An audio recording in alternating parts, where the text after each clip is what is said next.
All right, welcome on into another episode of DCU Daily on Oh So Curious. We have to talk about so much today, as always. Of course, we have more Superman stuff to get into. Yesterday, at the Warner Brothers panel, they did so much work announcing new details about the project. Of course, we got some footage, and we talked about it on the show yesterday. So, you know, some of that stuff you might have already seen and heard, but we do have to kind of break down a little bit more of what James Gunn and the rest of the cast have to say in interviews with, like, you know, Entertainment Weekly, Time Magazine, and Fandango. There's a lot of interesting, insight that we can pull from that regarding what the story of Superman is, where Clark is in the movie, where Lois is in the movie, what about Lex Luthor, and beyond that, we have Lanterns photos, of course, to get into. As far as the news from Hollywood, you have the Universal Pictures, Focus Features, and Angel Studios all presenting today. DreamWorks, of course, also part of that.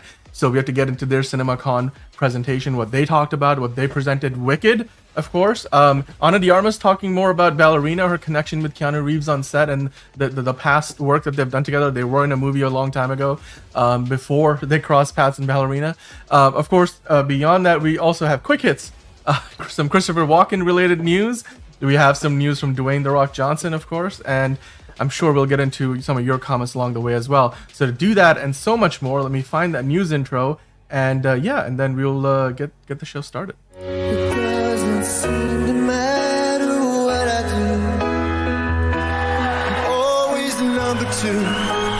All right, mister, I need to paint my abs on to get nominated. You don't see Robert Downey doing that. You're kidding. Robert You're Downey. kidding. I can't open the envelope without the... Warner Brothers is heading back into the Matrix with a new movie in the works. Wonder what other surprises are in store. I want to be Bruce Wayne. I like that. You're gonna love me. There's the shot right there. That. Okay, we don't need to see Right there. You look ridiculous. Well, not no more, he don't. What, dude? I can barely understand you. Your accent's insane. What the needs now? Give me a hand up. Nope, I'm actually okay. Thank you very much. Oh, wow. Wow.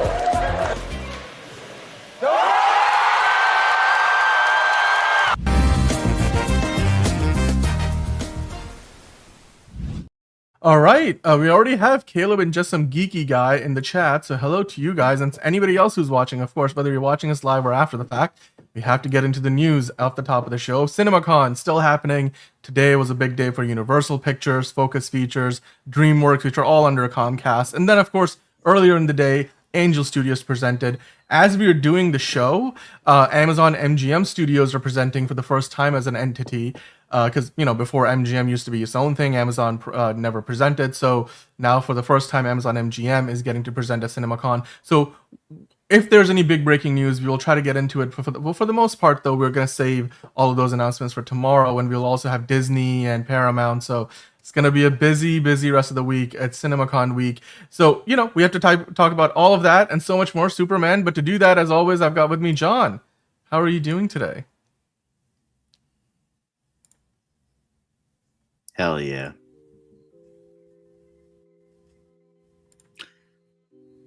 I know Caleb secretly likes the beard stroking.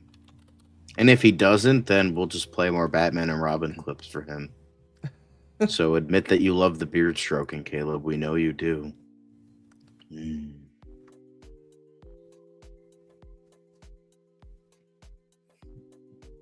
don't know what he's saying right now. I don't have my eyes on the chat. I don't think he's saying much of anything, actually, but he's too enthralled. He's on his eyes. It's like that movie Get Out where he's sitting there, his eyes are tearing up. Hunter Iggy's here. Yeah, hello, Hunter. Enterprising is like, I'm going to shave it off while you're sleeping, John. If you do that, you're not ever gonna leave my house again. I'll just leave it at that. I have a machete under my bed. And it's not a very sharp machete, so it will hurt. So just keep that in mind. All right. Okay. That got dark real fast. Don't touch the beard. Okay. All right. We're not going to touch the beard, but we're going to talk about the news. So let's get going on that, shall we?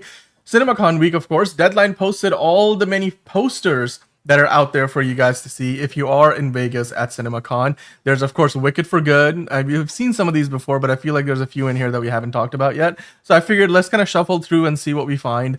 Of course, that we kind of saw a version of this yesterday, but it was a bit cut off when Liz was on the show. But there you go, the evolving looks of Alphaba and Belinda. So yeah, Wicked for Good. Well, she's used to be Galinda, but now she's just Glinda. So. Well, there you go. Okay. Well, moving on, Superman, Jurassic World Rebirth, and Fantastic Four. Jurassic World Rebirth was one of the movies that had a big presentation today. These are the three movies that will all be coming out in July, literally weeks apart. July 2nd, you get Jurassic World. July 11th is Superman. And then on July 25th, you get Fantastic Four. And, somewhere along the way, you'll also get a Smurfs movie with Rihanna. So there's that too. But those are the big three. Of course, we talked about both of these movies, the horror movies. You've got 28 Years Later, I Know What You Did Last Summer, the reboot. And then there's Together, which looks very interesting. A fun fusion of horror and codependency for the non-squeamish. So not me. Wait a second. Hold the fudge up. This is written and directed by Michael Shanks? Wait a second. Okay, I didn't realize that until literally just now. Michael Shanks is Daniel Jackson from Stargate, SG-1, and all of that. Dude, that's my man. It's Daniel Jackson from Stargate. Okay. I think it might be a different. Are you sure? Because it's the same freaking name. Now I'm getting excited, but please correct me if I'm wrong. Because these are the details that we were looking for. I need to look this guy up. Has he been? He was directing stuff. Is this not the same guy? Man, you gotta get excited for a second there. But if he's not, then he's not. No. Well, fuck it. I guess there's more Michael. There's more than one Michael Shanks. It sounds like a pretty common name. Yeah. Well, still, more interested just because. Yeah, different Michael Shanks. He did He did a couple of shorts and a episode of a TV series, but this is his first. I've already moved on. Big sigh. Enterprising is like how sensual. The Together poster. What else am I supposed to notice about the poster, Caleb? It sounds like a prison name, Michael Shanks. Yeah. Yes, it does. Just some geeky guys saying, I'm trying to send a $5 super chat, but my connection keeps messing up. Goddamn. Well, hey, keep trying. We appreciate all the support from any of you guys. Like it's amazing. It literally helps pay John's salary. So, Sinners, another poster. Of course, we have a bit of news from Sinners. We're gonna talk about later in the show, and then Megan as well, because Megan was, I think, part of the presentation today, right? Because isn't Blumhouse part of the whole Universal umbrella? So. And Atomic Monster. So this is their collaboration with James Wan and Jason Blumhouse. So Megan 2.0, Megan versus an AI, I guess. M3gan 2.0. M3gan 2.0. I wonder what. Yeah, it's gonna be like, oh my god, we need Megan to stop this thing, so we're gonna resurrect her. She stops the thing, and guess what? She becomes the villain now, or they work together. One of the two. It's basically every Transformers movie story, where Megatron finds a way to come back. Anyway. Yeah. Smurfs. Rihanna is Smurfette. They literally are basing the whole marketing for this around Rihanna, which I think is the right move. It's a smart idea. Let's Smurf it up, shall we?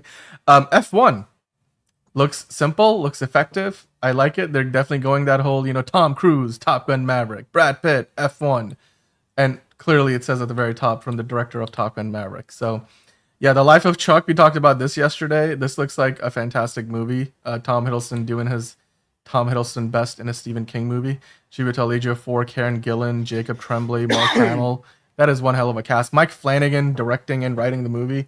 Holy hell, that's going to be probably another award-winning neon film. Every life is a universe all its own. That's one of the best taglines I've seen all year. Nobody too. We talked about this yesterday. That looks great. The Accountant 2, or The Accountant Squared, I guess, if you go off that poster. The Karate Kid Legends trailer, which I came out yesterday, but I saw for the first time today. I know we talked about it already, but damn, okay. More and more excited every time I see anything from that movie.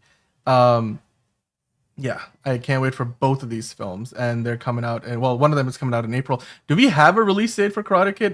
Don't we have is it in August or something? It's got a release date, I'm pretty sure. It's not listed on the poster. Thunderbolts, May 2nd. There's a fun few Thunderbolts posters we're gonna talk about in the quick hits that I wanted to get into later. Bride Hard, we had we had a surprisingly long amount of time that we spent on Bride Hard yesterday, but we're not gonna do that today. John, are you interested in The Bad Guys too? That's one of the DreamWorks movies that they talked about today at Universal's presentation. Back in Badness. Did you like the first one? I loved the first one. I thought it was I thought it was really good. It's a terrible tagline. Jesus fucking Christ! Like they couldn't come up with anything better. Like, come on, guys. I can come up with something better. Too bad, too furious. Boom. There you go. Perfect. There you go. They're perfect. That's just done. That's just signed, delivered. Okay. Tom Cruise, Mission Impossible: The Final Reckoning. It's such a big poster they had to like buy out 5 slots, and it's still not big enough for Tom Cruise's ego. Yeah, I mean, he took up 3 of those slots. It looks like, but no, he took up 5. Did he? Yeah, there's 5 of them. Oh yeah, his name's okay. Yeah, no. I'm like his face is across 3 of the 5. Yeah. Well, yeah. if you're combining his name and his face, then it is 5. Then it's 5. He's all over the place, literally. Okay. We'll just see if he survives the movie. The man jumps between well, I guess he survived in real life. He jumps between flying planes kill himself for real. I'm calling it now. Yeah, Buster Keaton like Lilo and Stitch. Very keeping it simple and effective. May 23rd, this movie will make $1 billion. Mark it down. And How to Train Your Dragon. There's some news about that actually, because they had a screening for this movie today. So we have some reactions from the folks that were in the auditorium that we will talk about. And Universal loves this film to the point where they've already decided we're gonna not just stop with one live action remake. So we'll talk about that later. But June 13th, June is gonna be packed as well. I mean, talk about July. June is gonna be fun. And then at the amateur, the amateur trailer like comes out basically every 10 minutes. At last I checked. Every time you watch a TV show, they play it like every 10 minutes. Every time you go to a movie theater, it's behind every movie. I love Caleb. Bride Hard looks like a fake movie. It looks like a movie from like 30 Rock or like something in like one of like the like in UHF. Like it doesn't look like a real movie. Enterprising saying, "Please be good for How to Train Your Dragon." We'll get into the reactions from the folks. The third Bad Guys movie could be called The Baddest Guys. Yes, that's actually a pretty good one. Diet Coke. I don't know why you're mentioning. Is Mick Jagger in the? Whatever. Yeah. A Minecraft movie, or as it should say, the only reason this will make money is because people want to see the Superman preview. A Minecraft movie and the delicious 10-minute preview of Superman. That should be the full title. Or more importantly, give me that 10-minute Superman preview. Final Destination of Bloodlines. We talked about that yesterday. Him coming out in September. I don't think we've discussed this, but we will talk about that later because this was one of the movies being discussed today at the Universal presentation. It's the first football horror movie and produced by Jordan Peele, so that looks interesting. September 19th.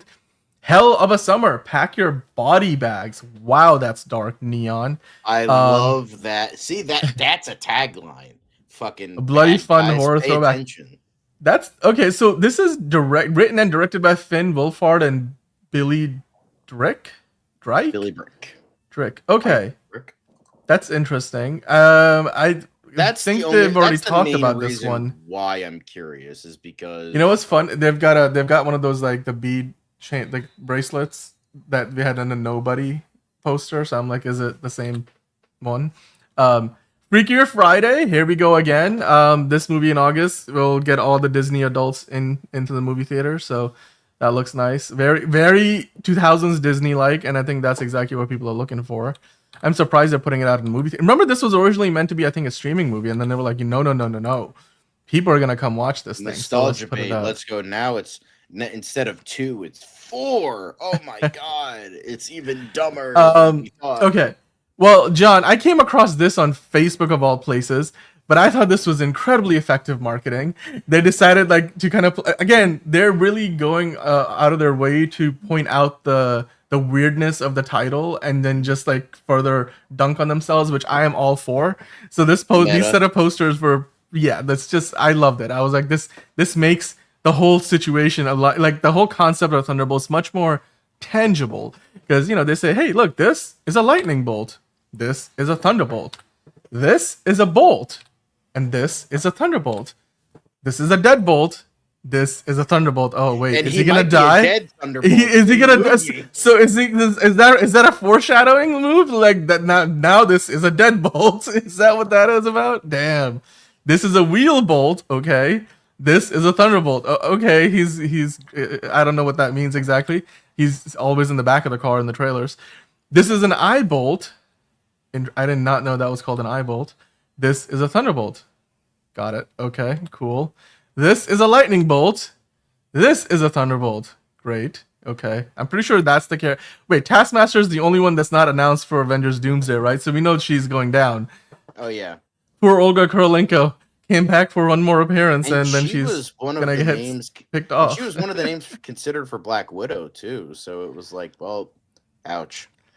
Her career was like on the up and up, right? She was in Quantum of Solace, and then she was in the what was that Tom Cruise movie that I keep forgetting? Oblivion. Like she had this like streak of films, which I guess just underwhelmed.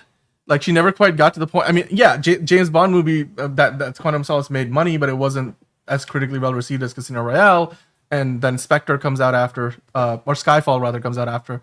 So it kind of got sandwiched between two far superior Bond movies, and then Oblivion, despite it being a great film, I don't think was ever quite like a huge success box office wise. And I also like this new one here, the new poster, Thunderbolts. They kind of separated it out. So yeah, I like it. I like it. It looks fantastic. All right, John. So I'm just gonna move on because I don't think you have much to say here. Looks cool. It does. It does. I mean, I'm not like jerking off to the Wheaties box like Liz is, but I'm like, it's kind of decent marketing. Cool. Well, on that note, let's kind of do a quick stop. I just want to get your opinion on this. Angel Studios presented, and they talked about their World War II film Truth and Treason, and then they have a movie called Sketch that's premiering at Toronto this year. Zero AD, who's coming from the same director as The Sound of Freedom, and they brought out their first trailers for all three movies. Any of these interest you at all, John? Not really. I mean, it's just like it's a slight step above shit like God's Not Dead, but it's like that's not saying much. It's like it's kind of like real movies, Christian propaganda. This one's like kind of in the middle where it's like kind of sort of Christian propaganda, but like they're like not as terrible as like a modern Kevin Sorbo or Dean Cain movie. So it's like, all right, yeah, it's like kind of in between, but they're not like exactly great. So best of luck to all the people that still want to see this, but I don't really have a ton of interest. I mean, Truth and Treason could be interesting, I guess, but yeah. Cool. I don't really have a whole lot to say about these, honestly. I mean, I'm still curious about Sound of Freedom. I was going to watch. I'm like, oh, maybe this could be good, but I don't know. That's No, I mean, hey, there's really not a whole lot else to say. I mean, their presentation was like the 8 a.m. thing where like most people were probably either half asleep or just ran in halfway through the presentation. But Angel Studios, I mean, their crowdfunding model is certainly unique and I think worth hopefully, bringing to the masses with other studios. Obviously, it's never going to happen with the big, corporate entities that are like Universal and Warner Brothers and Disney. But yeah, I mean, as far as the kind of movies they make, well, they're clearly have a very faith-based hinge to them.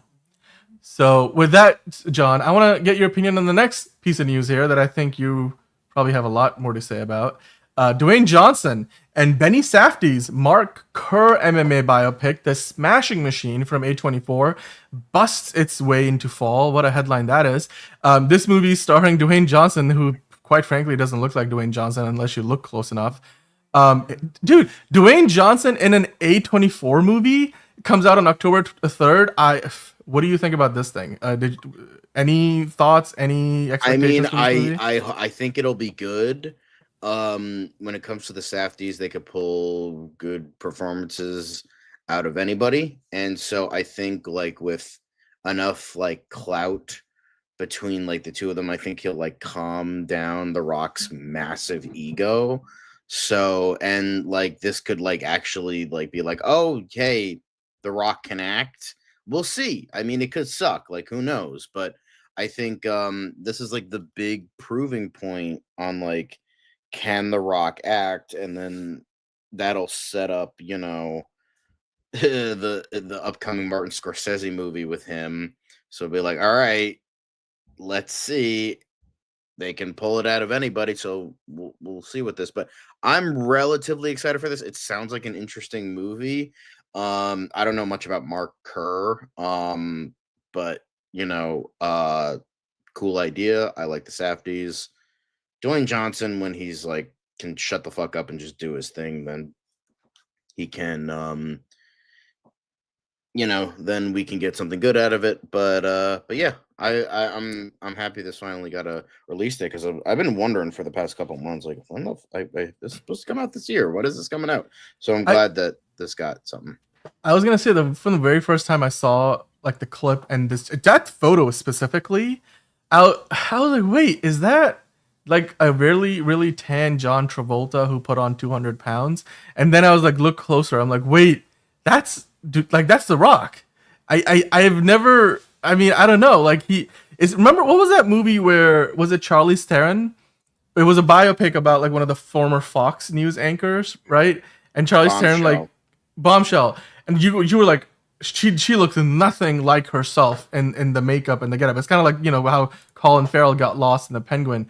So yeah, holy cow. Caleb, it will change the hierarchy of boxing forever. But we also have Ron in the chat. Hello, Ron. Sorry, I just noticed that you have dropped in. We got Unknown Gamer in there. Unknown Gamer, we do have Nintendo Switch news to get into later. But yeah, right now we're just talking about The Rock. John, if you can, please do bring those 2 super chats from Just Some Geeky Guy in, shall we? We'll bring those in when we get into DCU Daily. But we hear you, man. We're gonna talk about it, and we will hear you out and both of your theories. Actually, pretty interesting theory there. Just Some Geeky Guy, thank you for your super chat. All right, let's keep the ball rolling here. So the next piece of news that we have to dive into is from all of the stuff we got from the Universal Pictures presentation. That ad has to fucking get a life. All right, get a life. So, get a life. Get a real job. Like, get a life. Okay. CinemaCon 2025. All right, today was, as we talked about, Angel Studios presenting in the morning, and then later on, before Universal Pictures presented, they actually did a full screening of How to Train Your Dragon. So a lot of people who were at the event got to see the movie well ahead of time, and so we'll talk about that in a bit. But I wanted to kind of quickly take a look at some of the photos from the day's events. So of course you had right there Cynthia Erivo and Ariana Grande for Wicked. That was one of the big movies. There was a Jurassic World as well. That was a big presentation. They had a big orchestra out, a 43-piece orchestra. Of course, the director of the movie and the stars were on stage for Wicked. So we'll dive into that. We got the Wayans brothers out there talking about that. The Marlon Wayans specifically talking about that football horror movie. What was it called? Him. So we'll get into that. Now, let's kind of dive into the meat of it, shall we? So Universal kicked off the whole presentation by bringing in that 43-piece orchestra. And while Marshall Ali might be waiting forever to play Blade, he did find himself in this new franchise, which hopefully for his sake and everybody else, I'm like, I want a really good Jurassic World movie for once, because I feel like the last 3 were pretty lackluster and they were passable. But I mean, clearly, Universal was like, they're good enough to make $1 billion, so let's just keep making more of them.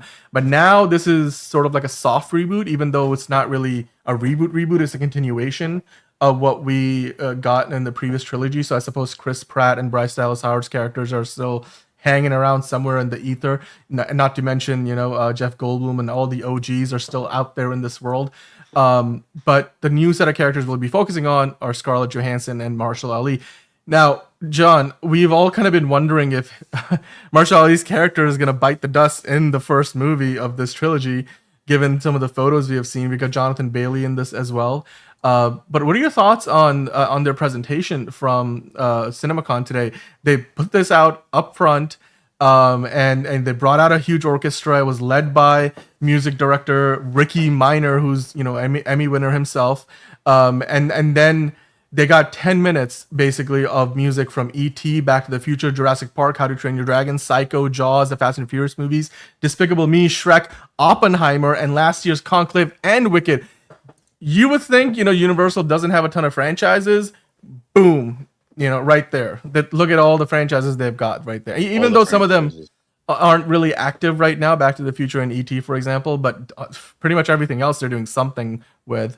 Psycho, probably not as much right now. Jaws, maybe. They might have something in the works. Probably they do some scripts bouncing around the hallways. But then as they were playing the Jurassic World Rebirth music, that's when they brought the cast of the movie. And when I say the cast, I mean Scarlett Johansson, Mahershala Ali, and then the director, Garth Edwards, all came out. And speaking of the movie, Mahershala Ali spoke about the experience of shooting the film in Thailand. And they were filming with snakes and rivers, which creeps the hell out of me because I don't want to get anywhere near snakes. But he was like, there's no effing way I'm doing that. Which is why we shot Jonathan Bailey's scenes first. So it looks like they had a hell of a lot of fun, John. What are your thoughts on Jurassic World? And again, do you think that movie is going to be an easy $1 billion? It's the 4th one in the Jurassic World franchise, the 7th one in the overall Jurassic Park franchise. No real opinion. Not gonna see it. Don't really care. I've only seen Jurassic Park, and honestly, kind of mid.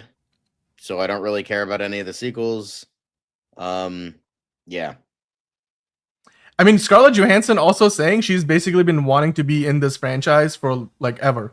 She's like, every time they make a new one, I'm like, hey, I'm available. Like, even if you don't kill me in the first 5 minutes, please bring me in. Like, I'm totally down. And remember when they started casting this movie, this new whole trilogy, she was the first one to sign on, and then Mahershala Ali signed on, and then you got Jonathan Bailey, and so they've kind of built this new version of the franchise around these actors. So it's going to be interesting to see what comes of this film at this point. What else can they do that we haven't really seen before? But yeah. It looks like the formula for the most part is going to be pretty similar, but we'll see where else it goes. Scarlett Johansson said she wants to bring the scares back to the franchise, which I'm like, okay, I don't know what that means. Maybe that means this is going to be a little more of a horror movie than a sci-fi action picture. So we'll have to see just how much of that we'll get. But moving things along, John, How to Train Your Dragon. That's, of course, probably the other really big movie. I mean, Universal has a bunch of big movies coming out this year, but outside of Jurassic World, I think the expectation for how much box office is a success any movie is going to have, How to Train Your Dragon is probably the next one up. Now, Universal is so happy with their current How to Train Your Dragon live action remake that they've already greenlit a sequel, meaning the second How to Train Your Dragon movie is also getting that live action treatment. And it's not even something that we're going to have to wait too long for. It's coming out in 2027. What are your thoughts on, again, them being so happy with where this first movie is that they've already... The first movie isn't even out yet. Obviously, they just screened it today, but they made this announcement along the way. So they must really, really dig it. Like, what are your thoughts on this? Again, not going to see it. I don't... It's just like... we're gonna just get the same movie over again, the same memorable moments, the same character interactions, the same dialogue. It's just gonna look like shit and not be nearly as magical. So why go see it at all? I don't know, but people are gonna be like, I saw this as a kid, so I'm gonna see this as an adult because sure, okay. I don't care. I really don't fucking care. Like, but it's gonna make a fucking $1 billion. We're gonna get fucking Hidden World eventually in live action, and it's gonna be, and then like fucking 10 years later, people are gonna be, that movie was kind of shit, and it's like, yeah, no fucking shit, it was shit, but you went to go see it anyway. And you're the reason why this fucking, this movie industry is fucking terrible now. Here's the thing.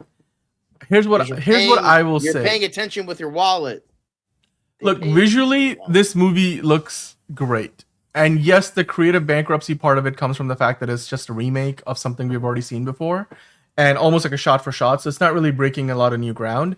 But I will say though, I mean, just objectively, if you were to go watch this movie this year, out of all the ones that will be in theater around the time this comes out, which is June 13th, I bet you this will be one of the better ones that is out there. So yes, there's a certain point to the fact that, hey, it's another, like you said, rehash of a story that we've already seen before. But unlike some of the Disney ones that we have seen recently, which seem to mess up the simplest concepts for whatever reason, this one feels like they've nailed it, like visually and story wise. Now, obviously, when the movie actually plays, we'll get a chance to talk about like, hey, what did we actually think about the whole thing? We can critique it, we can review it, but we will get into some of the other people who were actually in the screening today at CinemaCon. We'll get their reviews in a second. Mm-hmm. So yeah, I mean, the fact that Universal is confident enough to already greenlight a sequel, that must mean they believe in it. It's rare, you know, that. Yeah. So financially, we know this movie is probably going to do really well. I mean, Lilo and Stitch is going to make a shit ton of money too. Of course it is, dude. Like, have you seen Stitch? Anyway, okay. Kristen Wiig and Gloria Estefan have joined Gabby's Dollhouse, the movie. I don't know if you know about this or if you care for it. No idea but what what are your this thoughts? is. Don't care. Coming from DreamWorks Animation, it's going to be based on, it looks like, a bunch of toys. A girl is primed and ready for her feature theatrical debut, according to Universal's presentation. The president of DreamWorks Animation was out there. Enterprising. I have admitted many times I'm dead inside. What are you talking about? Why are you saying like that's like a fucking like aha? Yeah, like bro, I've been dead inside for like past like 15 years. What are you talking about? Ever since I've been dead inside. What the fuck? We'll try to revive Sean. Don't you worry, guys. We'll keep working at it. I'm fine. All right. So moving on. Speaking of being dead inside, Megan 2.0 Killer Doll meets nasty AI Emilia in the first look at CinemaCon. So we got a bunch of footage, and in the trailer, Megan says, "Hold on to your vaginas." So I guess that's the kind of movie we're gonna get here. Okay, I'm just gonna say this. Like, here's the thing: the person in the fucking AI thing, because it's a person in there, like it's not an actual robot. They have to wear like a mask and like do all this. Yep. Is a child.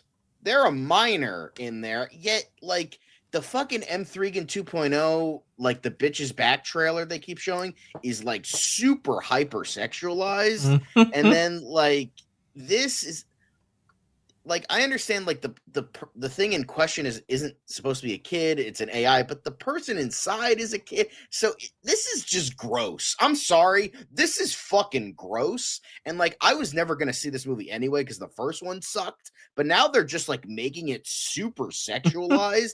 And it's like, it involves children, and I'm just creeped out. Like, I'm just like in the words of Pennywise in that Apple to Orange video, this is fucking creeping me out. Like, I'm just like, no, I hate this. I don't want to watch this. I don't want to support this. This is gross. I hate this. Like, please don't watch this shit. I think the trailer was to the tune of Britney Spears' "Oops, I Did It Again," so that definitely lines up with. I just. This is fucking creeping me. I would say watch that video. It's fucking hilarious. But yeah, well, at least you're out of the closet about it. John says enterprising. I don't know what you're out of the closet about, but there you go. Admitting that I'm dead inside. That's what he's. Oh, on the dead inside. Okay, thank you. Well, we already knew that part. That's not news to me. We already knew that. We established that a long time ago. Now, speaking of that first football horror film, Monkey Paws producing him. Of course, is produced by Jordan Peele. So it's not usual. It's not very obviously, like they said, it's the very first time they're doing something like this. So it's quite unusual to see a sports movie that is also Monkey a horror film. Was the YouTube channel? Sorry, I confused my. Yeah, but streams. Funny John, stuff. Speaking of Caleb asking a good question, what do you think is the big twist in him? By the way, this is not directed by Jordan Peele. Just letting you guys know. No, it's just produced by him. So it's directed by Justin Tipping. So different person, but yes, it's We'll produced see, by but Jordan Peele. it might not be it might not have a twist, but like it's supposed to be like it's kind of like it feels like a boot camp movie, like Mm-hmm. kind of like the first half of Full Metal Jacket, but like that, but with sports, and then other shit happens. Um, so yeah, it's definitely like it showcases like kind of I hope it like touches on like what you would do for like fame, because it's like when you're a football player, like you become famous and you get a lot of money and all that shit. But the thing is, with unlike say actors, not saying that they don't have risks, but like football players are being battered around, like the high fucking cases, like concussion covered this, like the Will Smith movie, um where like you have more likely to get like all these like brain diseases, like your body gets fucked CTE, up. right? So it's like, even though this is not about that, although that in and of itself would be an interesting idea, this like it could kind of like bring in those like elements, but it can bring in those elements of like kind of the fucked up nature behind the sport, and that could, I hope they thread those in there, because that's definitely an interesting way to talk about it, and it's horrific, it's a real life horror. So I hope they maybe touch on that, because that's some really interesting ideas, and I would love for them to do that. And you know what, football horror, let's go. Maybe I can drag my dad to see this, because he's not a huge horror guy, but he does like football. So maybe I can drag him to see this. No, it might be worth your time. It seems interesting enough. I mean, Jordan Peele doesn't always hit. Granted, this is not directed by him, but obviously it looks like his fingerprints are all over this thing. I'd be interested in seeing the trailer. I don't think we've really gotten much yet, but they obviously showed some stuff off of CinemaCon. So hopefully we'll get that for the rest of us on YouTube, or where, before we go. I don't know, before one of the movies we go see in a movie theater. So with that in mind, speaking of more horror, of course, Five Nights at Freddy's is getting a sequel, as you guys know, and they had quite the presentation for this. The animatronic creatures have broken out of the pizza parlor in the sequel, Five Nights at Freddy's 2, John. Jason Blum came out himself wearing what looked like one of the bears. Is that one of the bears from the movie? That's Toy Freddy Fazbear. Toy Freddy Fazbear. Okay, all right. Well, he was out there in the full plastic regalia, as they say in the article. Are you excited about this? Did you like the first movie? The first one was like okay. The best thing about the movie was how accurate and good the animatronics looked. That was so good. And Josh Hutcherson does do a good job. The rest of it is pretty much fucking stupid. And also it has Matt Pat. Fuck Matt Pat. He sucks. I'm glad he's retired. Fuck that loser. But he what they did with that, I'm like, I don't know. Oh, and Matthew Lillard, of course. How can I forget Matthew Lillard? He was like him, Josh Hutcherson, and how good the animatronics look. Best parts of the movie. Saved it from being the worst thing ever.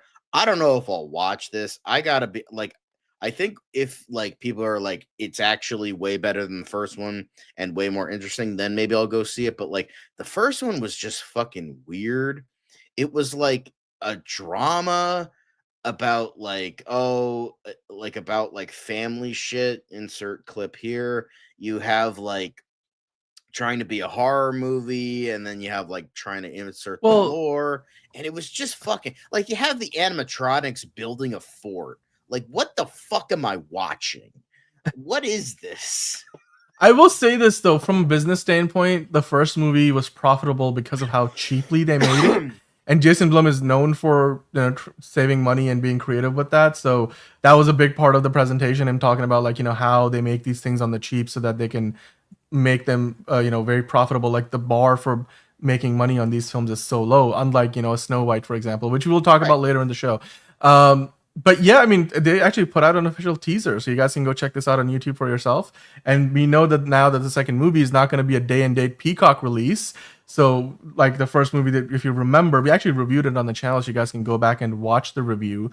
But they had put it out in theaters and on Peacock the same day. So I believe when I saw it for the review, I just watched it on Peacock. So now that they're doing this exclusively as a theatrical release, I hope that allows the movie to make even more money. which despite the fact that it was a day and date release, the first one still did quite well. So people were surprised at that. I was surprised. I'm like, holy shit, okay, it's doing better than a lot of the other movies that weren't day and date. But anyway, let's keep the ball rolling here, shall we? Do you have more movies to talk about? Focus created quite a bit. Now, Focus Features, of course, is like the more prestige arm of Universal. They are a Comcast company, so they're not really under Universal. They're sort of a sister studio to Universal Pictures. So they all were part of the same presentation. I forget which of the movies at the Oscars this year was a Focus Features film, but they definitely had a few nominees. Was it Conclave? I think Conclave was Focus, right? Because they did that whole orchestra and they played Conclave music. So Conclave I think was the big Focus Features production. So this year it looks like they want to create some buzz, and they did with a new Emma Stone movie called Begonia. And this one looks to be flowers. I have no idea, but hey, Jesse Plemons is also in it. Didn't Jesse Plemons and Emma Stone have a movie that came out last year that was also Kinds of Kindness? Yeah, right. Well, there you go. They're reteaming the same people back together again, November 7th, as it says there. Yeah, it seems like Yorgos Lanthimos can now only make movies about Emma Stone having fucking sex with everyone. That's like just his MO now.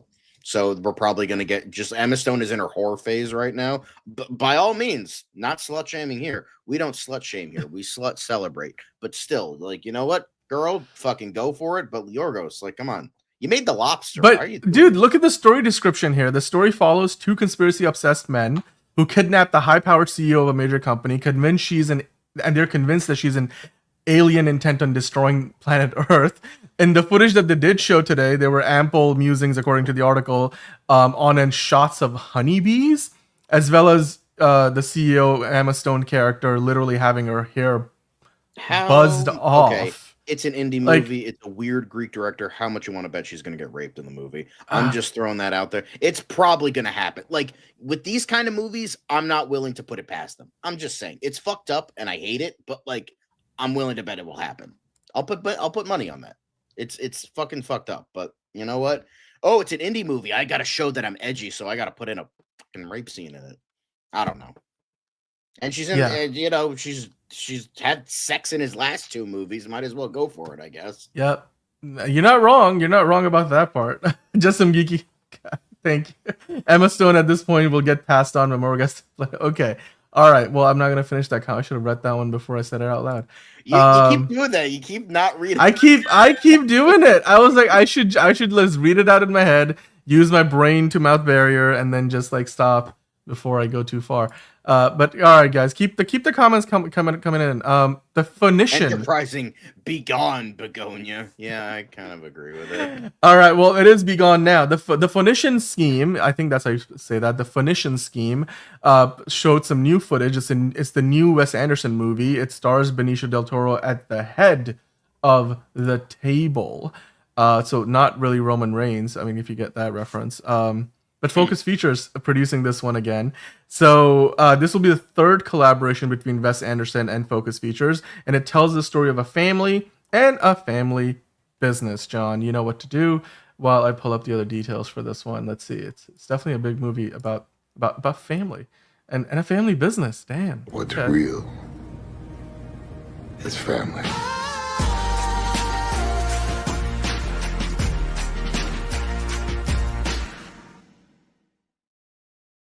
Brother never told you never threaten a man's family?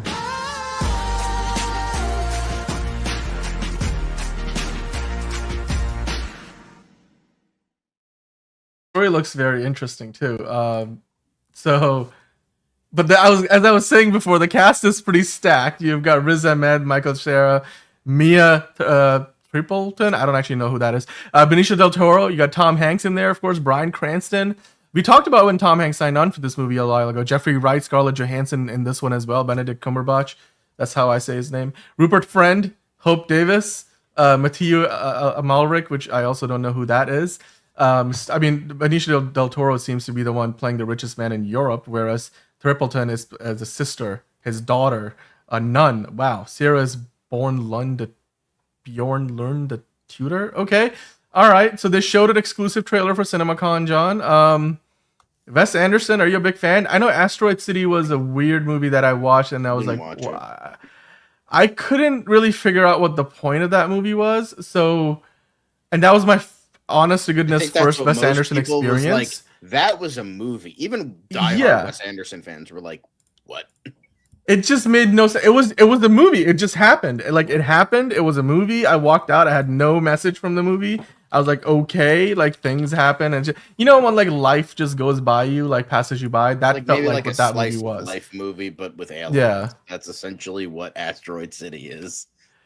It's anyway. I you know, because the weirdest part was it's like you throughout the movie you're trying to figure out that it's going somewhere, and then the movie ends and you're like, wait, okay, so that actually never went anywhere. Great, cool, got it, done. The ultimate But- suspense feature. You're waiting for something to happen, and then it ends. Ron is like the family thing is getting old. No, sir, the family thing is never getting old. How about shut the fuck up? You don't turn your back on family.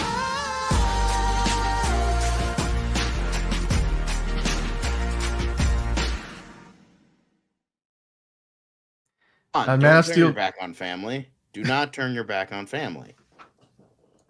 Man of Steel Magnolias is in the chat. That is still one of the best usernames, and he's telling all y'all to hit that like button, please, or freeze ray it, or chest burst it, or omega beam it, or laser vision it. Just do what you got to do to the like button. Just hit it. Man of as Steel hard is as the you only can. one that's like, well, not the only one, but like the main person that's like, yo, fuckers, hit the like button. So we appreciate that, Man of Steel Magnolias. Thank you. Definitely Well, all right. appreciate it. We'll see if the Phoenician scheme is more like Asteroid City or Moonrise Kingdom, which I thought was a superior movie. Having gone back and now I'm starting to go through Wes Anderson's catalog of movies. But that said, Grand John, Budapest Hotel was good. I like. yes, great things. I haven't actually finished watching it all the way through, so that's still on my list. Wicked for Good is on Universal's list. If I can only wish for Liz to be here just for this segment. I can only wish So- that this fucking movie had a better fucking title. Wicked for Good, a charity drive for a garage sale near. I don't know. It sounds like what Liz said. It sounds like a charity. Wicked for Good. You know, it's the weirdest choice of a title, but they showed a new first look. Alphaba, they're coming for you. I don't even know what else to say here because I personally am not a big fan of this, but John M. Chu was there. Obviously, Yeah. Cynthia Erivo and Ariana Grande were there. And then you also had Mark Platt, the producer, there as well. The movie picked up a few Oscars, although didn't pick up any of the big awards. There wasn't any Have another chance, performance. They have another chance. They do have another chance, but chances are the second movie is not going to do as well at the Oscars as the first one did, unless it does the whole Lord of the Rings thing. Because I mean, Dune 2 did even less than Dune 1 did at the Oscars. But yeah, the surprise was that neither of them performed, even though they had a freaking 43-piece orchestra behind them. Neither Ariana Grande or Cynthia Erivo did any kind of performing. They were just there with a microphone to talk about the movie. We got a first look. If you guys are interested, I mean, some of that footage might She be wearing, floating on like, the internet. Pipes or like But- knives as earrings. Like I don't- cannot tell. Are those earrings? I thought that was like a necklace of some. I is can't. it a necklace? I can't I tell. hope that's not a pair of earrings because that would be painful if Because those were okay, earrings. no, now I see the loop. It was her hand was covering it. So Yeah. like, are those earrings? No, it's like a necklace, but I think it's like also like a scarf or something. I have no Yeah. idea. By the way, Caleb, I so agree with you. They should have just called it Wicked Part 2. Because when you go to Yeah, see the but- first movie, it says Wicked Part 1 when you see it in the theaters, right? Because like they didn't advertise it, but when you go to the theaters, it's the logo comes up, right? Am I wrong about that? I'm pretty sure that's Oh what- yeah, it comes up as Wicked Part 1. Yeah. So like why not just anyway, sorry, go ahead. You were saying. Yeah, it's just I think it's because like movies with Part 2 in the title never do well. That's why they've been kind of. But you could do so much better. They haven't outright said it, but they've been thinking about changing the title for the Batman Part 2 for a while. It's just rumor mill, but like that's like kind of been the thing. They should have but, never like- called it Batman Part 2. But you know that's how it be. But I think like rarely To do, Batman, like, Too Furious. Sorry, go ahead. Yeah, rarely do like Part 2s do well. The only one I can think of is like Back to the Future Part 2, but like I can't really think of another like Part 2 that really did that well. So I don't know. Maybe they're just trying to avoid like even though like the movie just happened and people are like, you know, oh yeah, we'll go see it, but it's like, I don't know. Here's what I'll say: the only part 2 that has ever done well is the one that started the trend, and that's Harry Potter and the Deathly Hallows Part 2.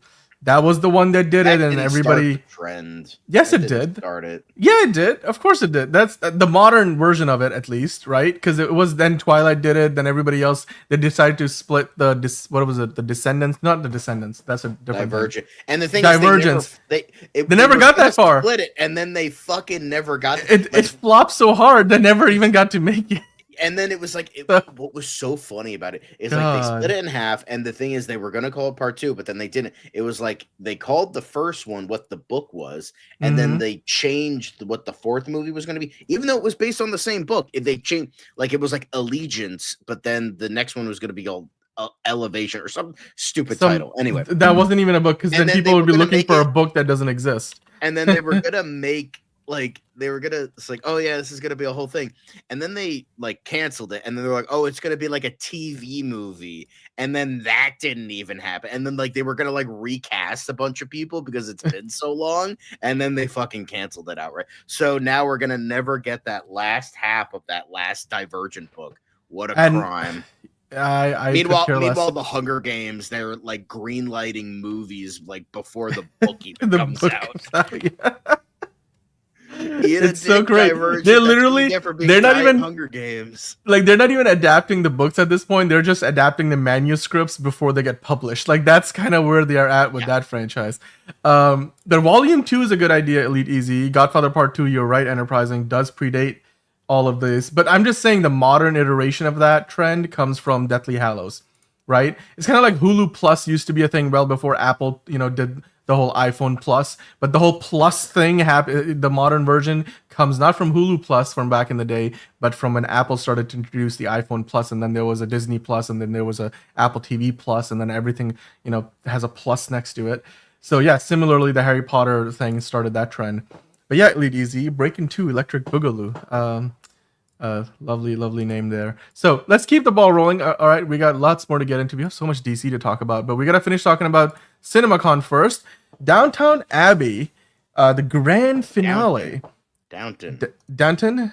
Oh, really? Is there literally no W there? I totally missed that. It's Downton. Downton Abbey, the grand finale. Trailer ushers in 1930 and tells us it's time to say goodbye. John, are you ready to say goodbye to this franchise? I've been ready to say goodbye to this fucking franchise for the past 10 fucking years because I'm sick of people fucking talking about it. I'm sick of my family talking about it. I'm sick of people talking about it. Fuck Downton Abbey, and I hope it fucking dies a painful death. Fuck them. They're going to enter the Great Depression. I know it's England, and the Great Depression didn't happen in England, but fuck you. Fuck this goddamn franchise. I'm sick of it. I'm done. Goodbye. Okay? Fucking finish this shit. They're like, oh, it's like last gasps of like life support where it's like, oh, the fucking show ended 5 years ago, but we got to keep making movies because like all the wine moms need to fucking watch this shit. It's like, fuck you. Fuck your stupid fucking period piece show. I'm done. Goodbye. Get out of here. Fuck your show.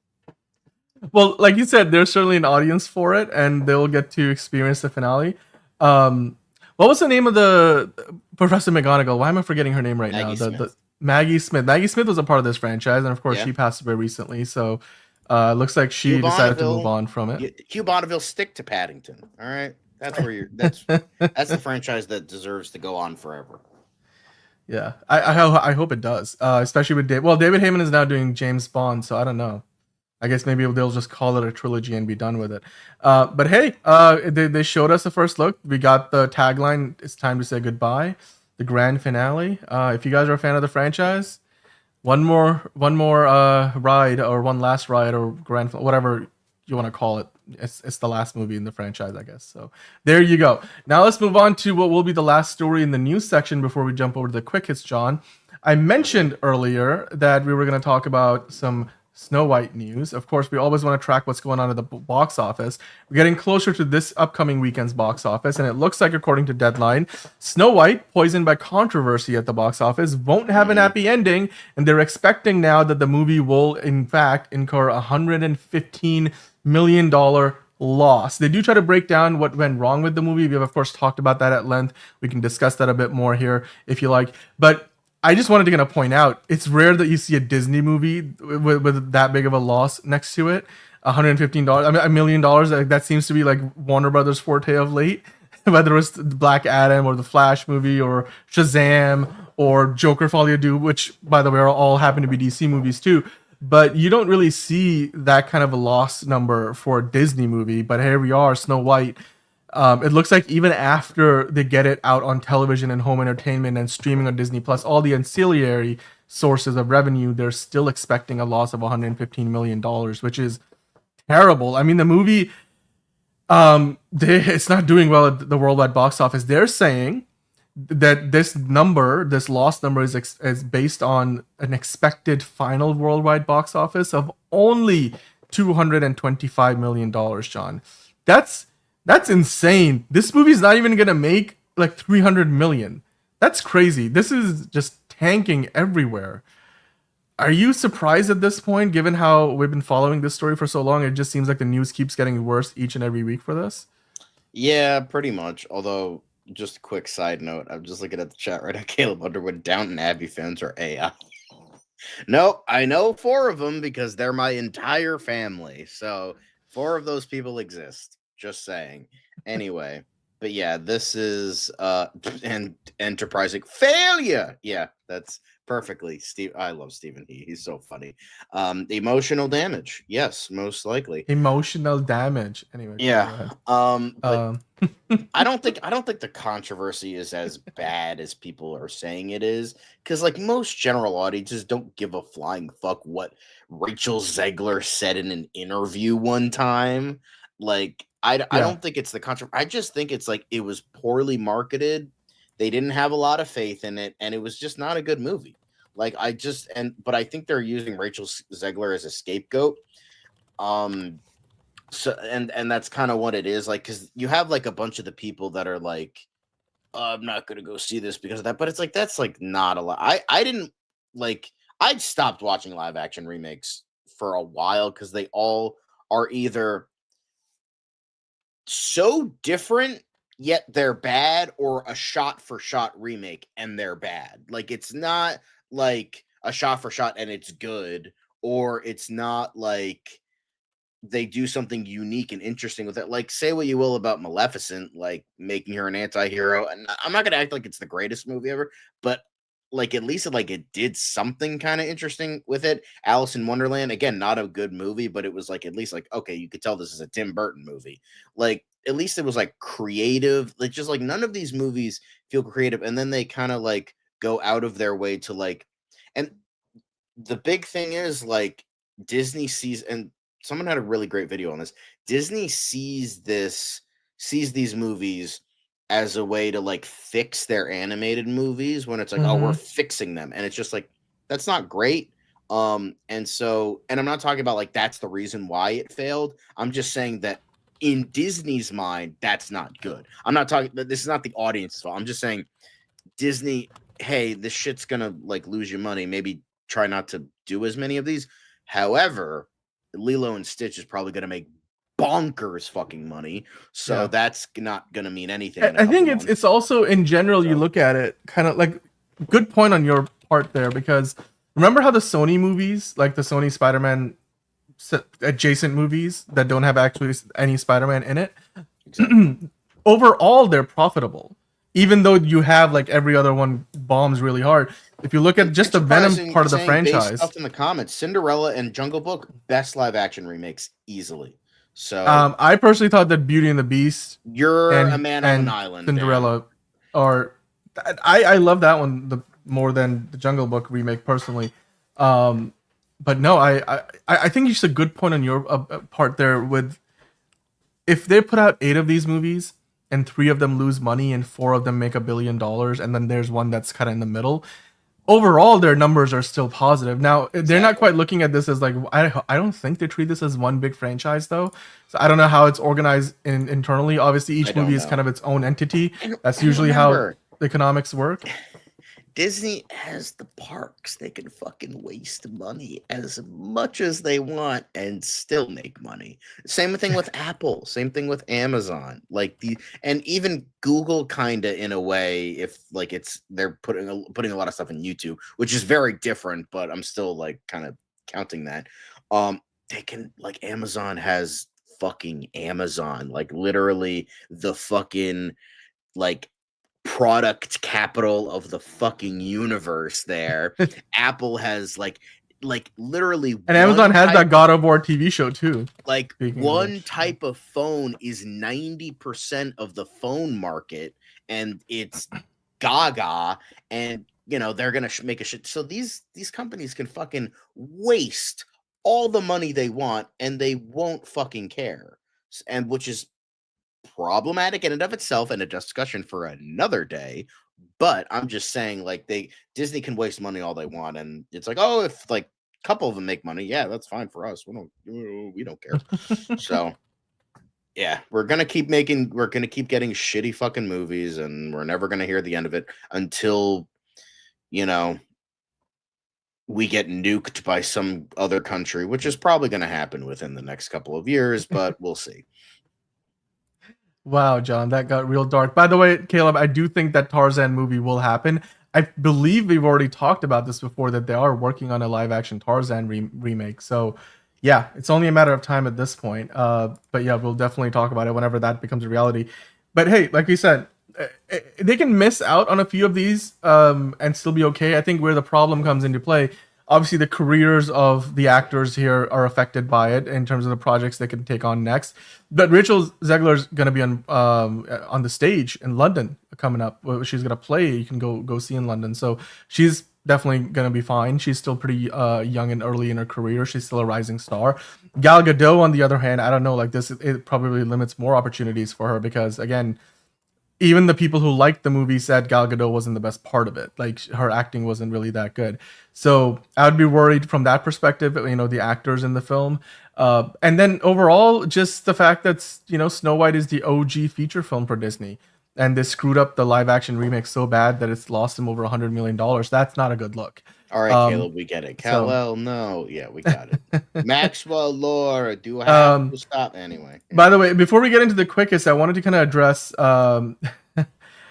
since when could Gal ever act? No. Well, Elite Easy, I agree with you. It's not like Gal Gadot was a great actress to begin with, but I'm just saying you would think she would be improving over time. I don't know. Maybe the script didn't help her here either. But I wanted to bring in Kristen's question before we moved on to the quick hits, John, because we will talk about Superman later in the show with DCU Daily after quick hits. But Kristen was asking, are y'all going to watch the Minecraft movie just for the I think it's actually a 10-minute preview of Superman, and then walk out before the movie starts? I heard the movie Minecraft is trash, or was trash, Kristen says.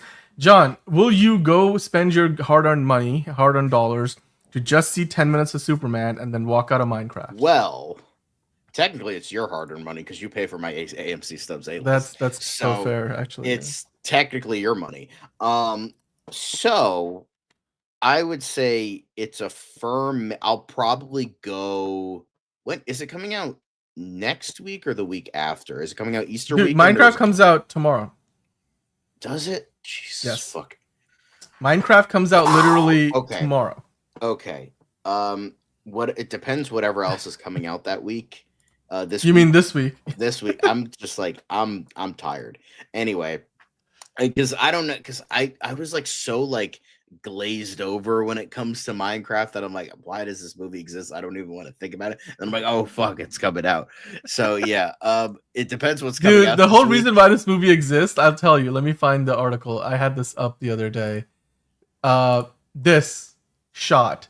It's the mega powers.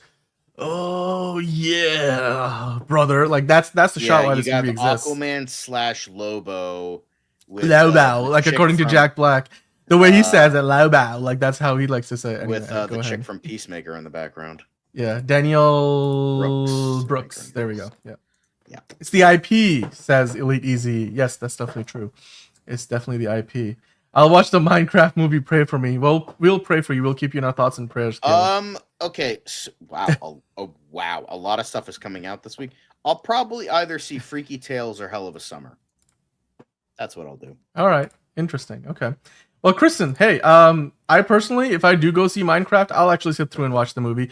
We'll give it a shot. I might have fun with it. These kinds of movies, if you just gotta have the right expectations going in, I feel like. So if you're not going into expecting something that's actually good, you're likely not going to be disappointed. If you go and expect it to be a great film, chances are you will be disappointed. So yeah, and obviously the Superman footage is going to be a big part of the reason why I'll be showing up early to go see that movie, because I have no idea how long the trailers are going to be.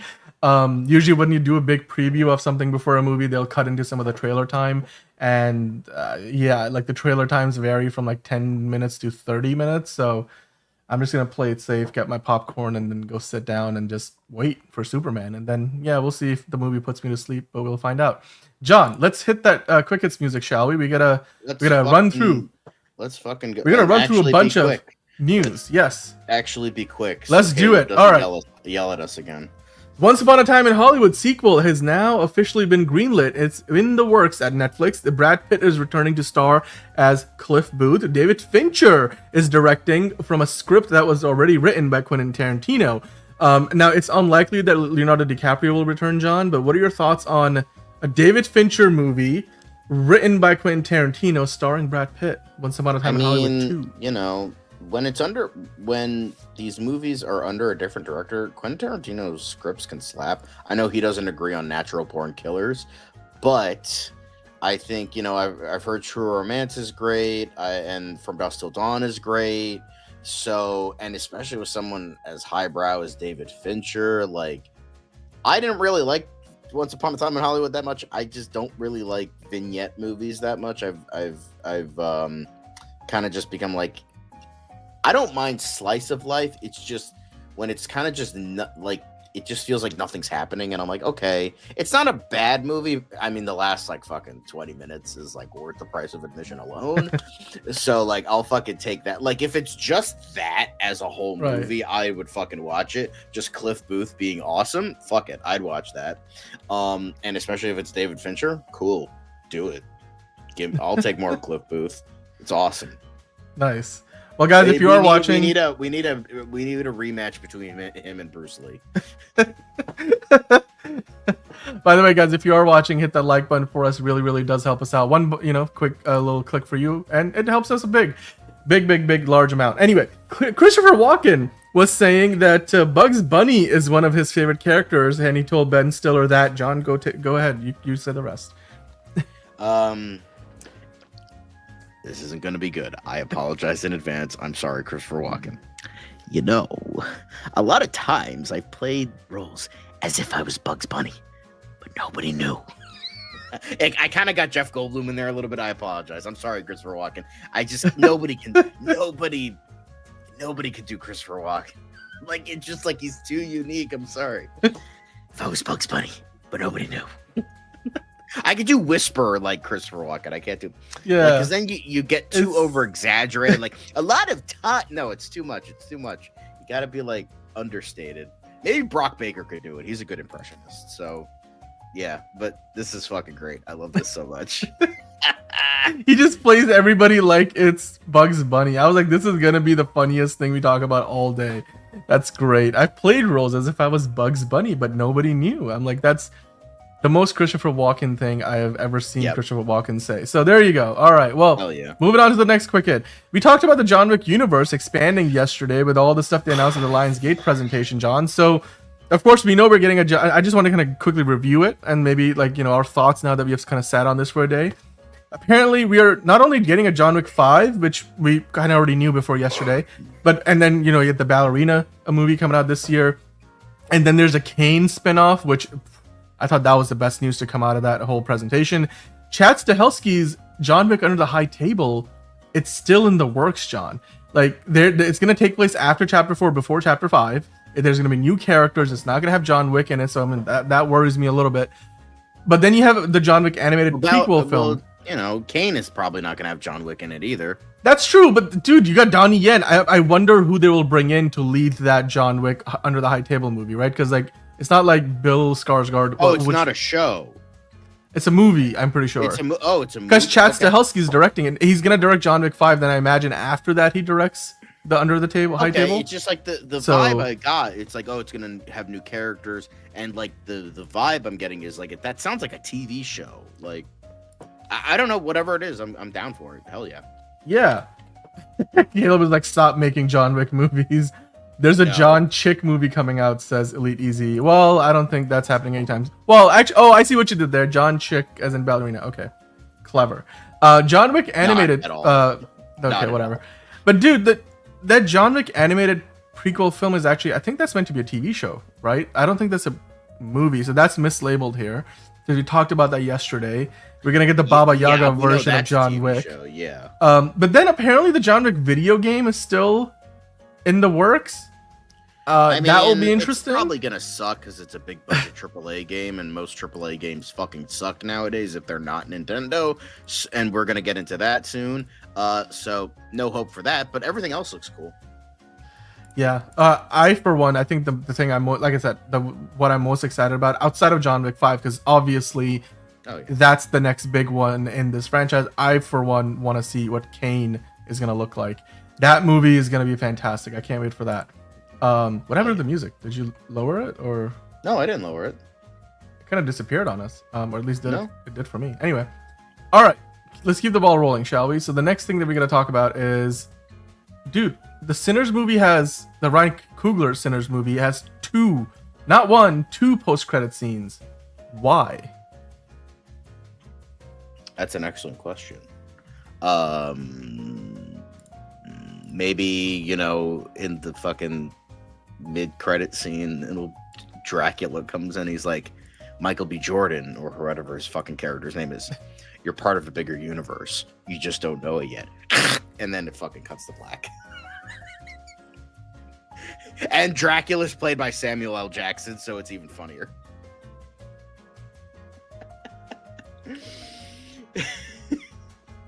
And then the second post-credit scene is just like, you know, Haley Steinfeld's just walking down the street, and then she spots Shamik Moore, and then she brutally murders him, and then that's it. That's the ending.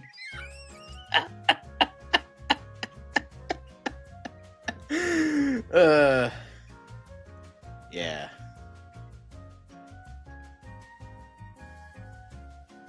I think you're on mute.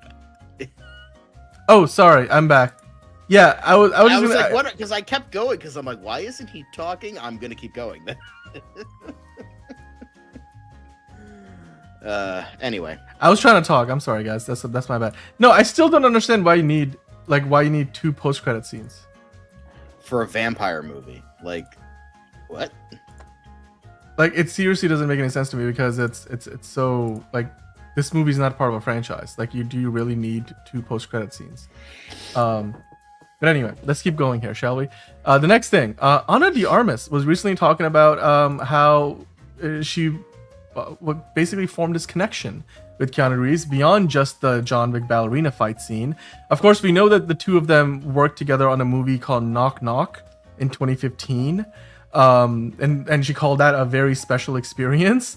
And then she was talking about this particular movie, Ballerina, saying it was amazing to have him on set. Honestly, the scene turned out to be longer than we thought it was going to be in the script originally, and then during rehearsals, then on set on the day, we just kept finding things and little moments between them, not just action, but the acting moments and the connection between these two characters, establishing what their relationship is. John, what do you think about, you know, again, what Ana de Armas said, but also how much of this movie's success depends on that relationship, that connection between John Wick and Ballerina, played by Ana de Armas in the movie? Because obviously it's her movie, but John Wick is a big part of it.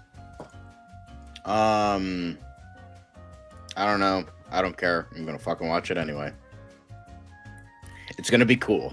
That's all I gotta say. It's gonna be fucking cool. Yeah. Cool. But is my audio coming in clear? Because I think your audio is good. It's been better than the last few times that we've gone live. Okay. All right. Sinners 2: Rise of Dracula. I love the names. Jonathan Majors as Dracula. I don't think that's happening anytime soon. Isn't there a Dracula movie being made right now? Who's making that one? Is it I don't think so. No, wait, no, he already did. Never mind. Nosferatu was it? I was thinking about Robert Eggers. He already did. That already his. happened. Now he's doing something else. Anyway, okay, cool. Moving on. So, okay, Fox did a bunch of renewals today for TV. They picked up not 1, not 2, not 3, but 4 seasons of The Simpsons, Family Guy, Bob's Burgers, and then the returning American Dad in what was being called a mega deal with Disney TV Studios. Now, Disney TV Studios, since they acquired Fox, had actually been renting out a big, or leasing out a big part of the space on the Fox studio lot, but they recently said that they're going to be moving out of that space. But obviously, these franchises that were formerly owned by Fox, now owned by Disney, they're all still part of the same deal where Disney is producing these shows and Fox airs them. And it looks like we'll be getting at least 4 more seasons of each of these 4 shows, John. What are your thoughts on this? Are you a fan of any of these shows? And yeah, it's pretty unprecedented that 4 shows get renewed for 4 years. This is a pretty big commitment on the part of Fox for 20th century television, or 20th TV animation, as they say there. Yeah.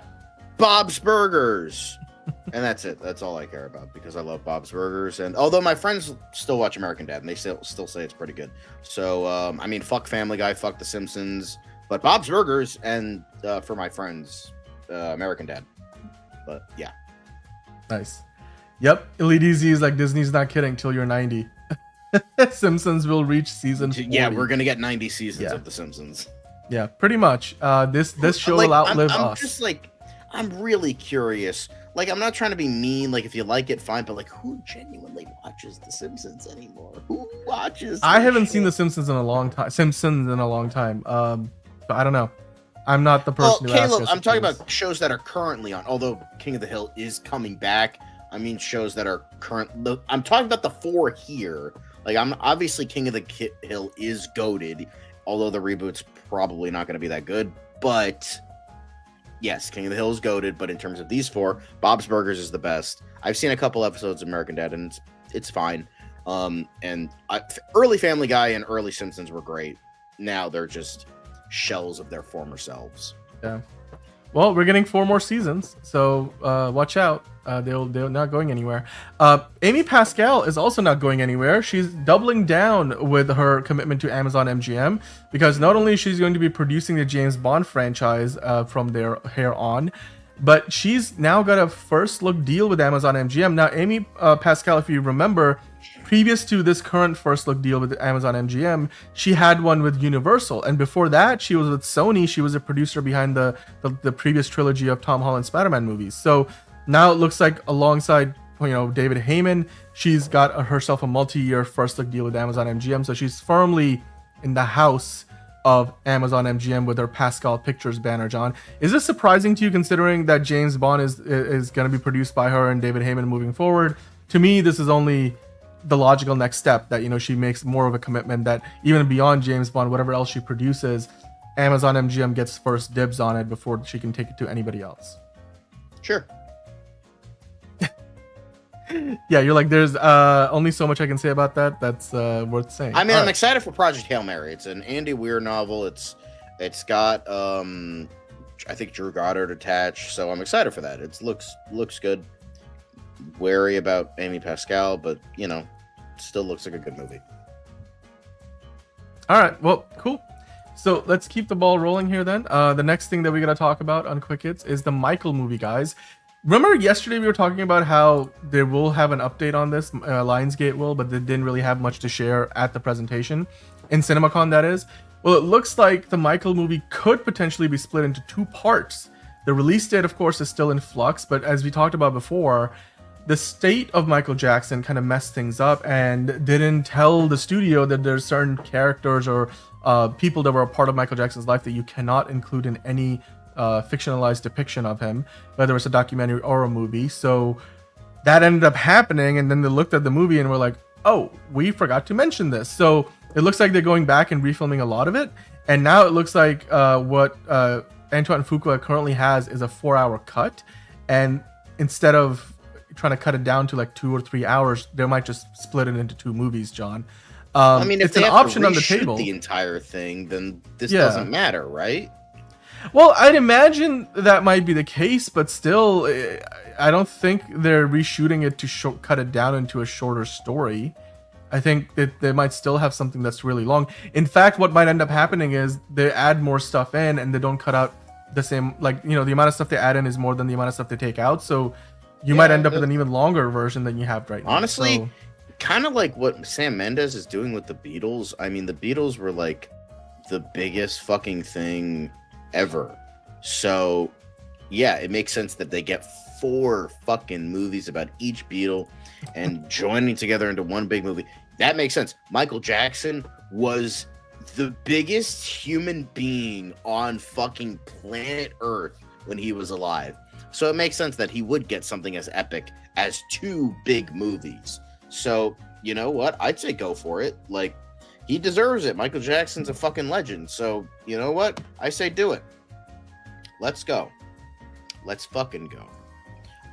But I just hope they can get this squared away and we get a really great movies, if this is true, great movies out of it, because I'm genuinely excited for this, because I want to see it. The footage that they showed last year at CinemaCon was pretty amazing, so I'd love to see an actual trailer, because I'm tired of seeing all the AI trailers online. Enterprising, not so excited. Caleb wants them to just cancel this thing already. I think Lionsgate is too deep into this. The ghost of Prince messing with this film. Yeah. Super Blink here in the chat. Hello, Super Blink. Super Blink still wants to see. He wants to see the movie too. He or she or they. Sorry, we don't actually remember your pronoun. Jalen also likes the idea. MJ is love. MJ is life. Well, there you go. So we have a few fans in the chat, guys. So Ron also saying, I mean, it's Michael Jackson, the biggest pop star of all time. Why wouldn't you want a movie of him? Yes, this movie will make $1 billion. So, okay, Super Blink, you're a guy. All right, so he wants to see it as well. Elite Easy is saying, free Antoine Fuqua. We need more equalizers, more old man to action flicks. Well, we are getting more, aren't we? We are getting more equalizers, right? Like, that's happening. So Even don't worry. The 3rd one was supposed to be the last one. Yeah. The 4th one, they're making a 4th one. Yes.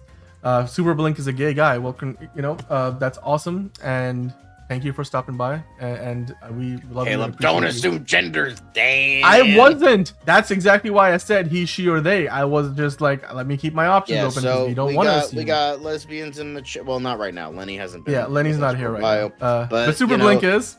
Represent. We got LGBTQ representation. Let's go, guys. Hell yeah, we do. Hell yeah. Right. The last one never last. The last what? I don't know what you're saying there, Caleb. I'm gonna just move past that comment. But okay, let's keep the ball rolling, shall we? Okay, this story I came across and I was like, really? Do we need to continue hearing from this guy, the man who originally opened the floodgates for 17 and 31 days? Yes, we do need to hear about it because it's important. Okay, so remember when Adam Aaron with AMC kind of went behind the backs of all the other theater chains and back in the pandemic and was like, oh yeah, we'll give you a shorter theatrical release window than 45 days. Well, that idiot has been saying that, hey, I think we need 45 days now because they've realized just how much of a shit show it has become for movies that do not play in theaters for even a week sometimes. Window worked for fucking COVID, but not anymore. So basically, now he's come around and said, hey, it looks like 3, according to his insider knowledge, because he's in touch with a lot of these movie executives, especially at CinemaCon. He's saying 3 of the 6 major studios have will all agree, essentially, that a 45-day window is needed. He didn't name the 3 studios as far as I'm aware. I want to guess that one of them is at least Disney, and then maybe Warner Brothers, given their public stance on streaming movies or sending movies straight to streaming. And then I think maybe Paramount might be the other one. So that's my guess, John. I mean, what do you think? Who are these 3 studios that are in agreement with AMC that they need a 45-day release window? Well, what are the 6 big studios? It would be Disney, Warner Brothers, Universal, Paramount. What are the other 2? Wait, you said Disney, Warner Brothers, Universal, Paramount, Lionsgate, and Sony. And Sony, maybe? No. Yes, Sony. Yes, Sony would be one. Okay. Yes. Okay.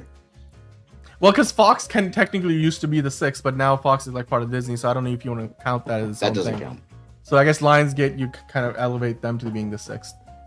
Yes, Hunter, we do have DCU news. In fact, we're getting to that in a few minutes, so we're getting closer to that. So do stick around for a ton of DC news. We actually have a shit ton of DC news. Caleb saying we're black, gay, and autistic. It makes a grown man cry. Yes, it does. And Enterprise agreeing with us. Lionsgate. Yes. I think for me the three obvious answers here are Disney, Warner Brothers, and Paramount, given their public stance on movies. And Disney leaves more of their movies out playing in theaters longer than most other studios.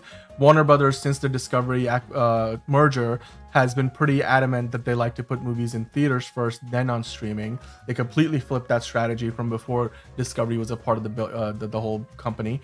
And then Paramount, with Tom Cruise and everything, their own CEO heralded the idea that, hey, we need movies to be in theaters. That's where they're meant to be seen. So I think those are the three studios most likely the ones that are the most for the idea of a 45-day theatrical release window. Universal, on the other hand, I don't think Universal kind of is on the edge. They kind of walk the wire and lean on 100 days, damn it.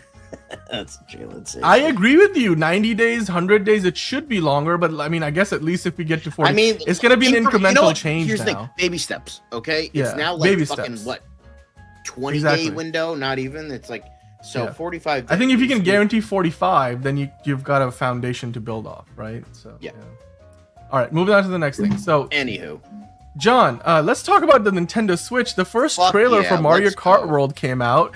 There'll be 24 drivers in each race. It launches on the same day as the Nintendo Switch 2, which I think we know the date is is it June 6th? Somebody correct me. I might have completely Oh my god, missed. we don't know. But yeah, Nintendo Switch is coming out within the next 3-ish months. June 5th. I was off by a day. June 5th it is. Okay, cool. Because yes. straight up my sister texted me. She's like, God, the fucking Mario Kart World. And I'm like, you don't play video games. Why are you excited about this? She's like, it sounds so cool. And I'm like, okay, do you want a Switch too? She's like, I don't know, maybe. And I'm like, okay. But yeah, Nintendo Switch 2, let's go, I guess. But this I mean, from what I've heard about this, does sound like a really cool idea. Like the fucking goddamn. It looks great. And Mario Kart World, they finally did the Mario Kart World thing. It's like they had Mario Kart this, Deluxe, Double Dash. Now they find the simple world. But yeah, looks great. Yeah, Nintendo might honestly, oh shit, we might be copyright claimed for this. But Nintendo, even you have 0.02 seconds of the Mario theme in your video and it's gonna get taken down. However, actually it's $80, not $90. Yeah, we'll talk about that in a second, because actually we have it right here. Yeah, the cost of it will be $80 for the digital edition, that is. So for the physical edition, it'll be $120. And then for the premium edition, it'll be $200. That's kind of you can get $30 off if you get the bundle with the console. So I think that's also something worth discussing. But hey, Donkey Kong Bonanza releases a Nintendo Switch on July 17th. Bonanza. It's ban. Did I read that wrong? Bonanza. No. I thought I said it's that. Supposed to be Bonanza, but it's but the way it's spelled, it's like bananas. Okay. So how is it pronounced? Bonanza. Yeah, Donkey Kong Bonanza. That's it. You can miss it almost. It's Bonanza, whatever. Yeah. Tomato. I don't know. It just these look really awesome. These look really fun. I know that now you can play GameCube games on it because of Nintendo Direct or Nintendo Online, whatever it is. But yeah, that's also really cool. But yeah, we're finally getting the next generation, which feels so weird because it feels like we just got the PS5 2 days ago, so and it's I think Nintendo's behind dollars, which is that's gotta Nintendo. Yeah, they suck with oh, you have Mario, we're gonna take down your video, and you can't they're so sticklery for dumb shit, but they keep winning. In terms of their video games, you know what? Fine, we'll let you do all the dumb shit because you're doing this amazing shit. So it's it's hard to hate you, Nintendo. But you know what? They've been around for over 100 years, so they're doing something right. Oh, I muted myself again. Yeah, no, I agree with you. I think $450 is still reasonable compared to how much you can pay for some versions of the PS5 and Xbox. Which is also now it's $12,000 for a PS5, and it was so bad that the fucking what are the names of the assholes? the people, the scalpers, fucking even those guys had to start selling them at a normal price because nobody was buying PS5. I thankfully got my PS5 and it was still $500, and for the amount of times I play it, I think it was worth the money. I don't think I'm gonna be able to reap the benefits of the amount of money I spent on it for quite a while to come. So yeah, there you go. Well, I think they're gonna announce more games as we get closer to the release of the console, but there are gonna be combo versions. Like you can get a version where it comes bundled with the Mario game, so it will be cheaper. Like the game itself will cost you less because it's a bundle. So yeah, I'm sure you guys can go pick it up. The pre-orders will start soon. I think I'm gonna pick up one for myself. I haven't got the OG Switch. I think my sister had a Switch. I don't have one, but I think that it would be fantastic. It's great for like, you know, in-person multiplayer gaming. I think that's, to me, the biggest advantage of a Switch or Nintendo consoles in general, whereas PlayStation and Xbox have completely given up on that idea of like, you know, party play kind of a mode. You can only really do online multiplayer gaming in most of those games, whereas Nintendo still very much kind of promotes that, you know, interaction in person. So I like the idea of that. But John, the next thing that we got to discuss, there's a new clip from the Paul Walter let me start that over. There's a new clip from the Paul Walter Hauser movie called The Luckiest Man in America, where he essentially games the system of a game show back in, I think it was the 70s or the 80s. Pressure Luck. So yeah, Pressure Luck. Now the new clip that came out kind of gives us a better idea, because before this we only had like photos to work off of. This is, of course, not only features Paul Walter Hauser in the lead role, but also Maisie Williams from Game of Thrones. Are you interested in this movie, having seen the clip? Are you more excited? It's coming for it out at all? this week, apparently. Yeah. When I was looking up, there's like a shit ton of movies coming out this week. It could be interesting. I wouldn't go to a theater to see it, but it sounds interesting. The makeup isn't that great though. That wig is horrible, but you know. But it could be good. Yeah.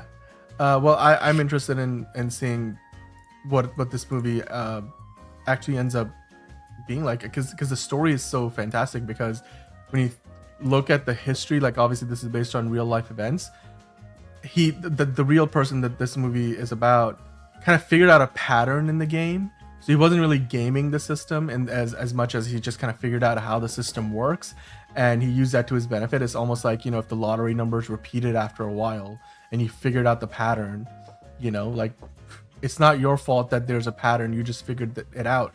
And then the game show producers try to screw him over for that.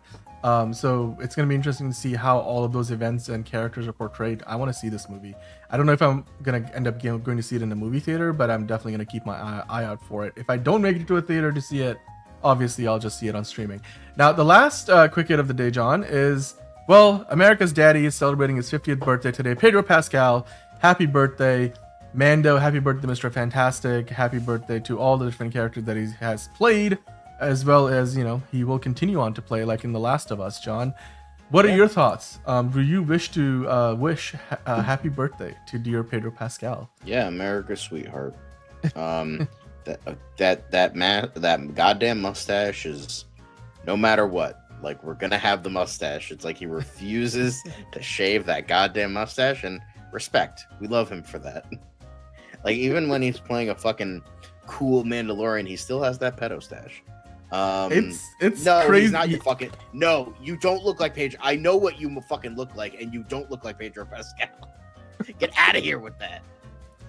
Anyway, but Pedro Pascal, I mean, I know he's everywhere, and I know it's easy to shit on him, but like, he's a really good actor, and there's a reason people keep casting. He's just really good, and he's a nice, wholesome boy, and you know, I can't. I still remember when he was the character actor in the first Equalizer movie, and you go from that to where he is today. No, he was in Equalizer 2. Wasn't the two? First one. Yeah, it was a villain in one of the movies, but I'm like, it's kind of the same thing as like David Harbour. He was playing like this character actor in the first Suicide Squad movie, to now he's Red Guardian, and he's like gonna be playing Frankenstein. The only Pascal that matters, correct enterprising. Yeah.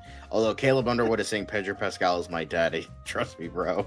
He might be daddy in, you know, other ways, but let's not get into that. Okay. And he isn't weird and creepy like Tom Hanks. What? I don't think Tom Hanks is weird and creepy. I don't know, but I don't know, man. You might be dating yourself or aging yourself with that comment. Just some geeky guys saying, by the way, since you brought up Pedro, I just downloaded Last of Us Part 2 on my gaming PC. Pray for me. We will pray for you. I think you probably should watch the second season of the show before you watch or play the game. Yeah.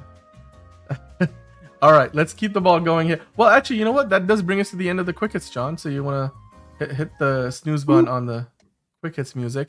We will wrap up the news section of the show here. So let us know down below in the comments which was your favorite news. Was it the birthday of our favorite daddy, Pedro Pascal, as colloquially known by on the interwebs as that?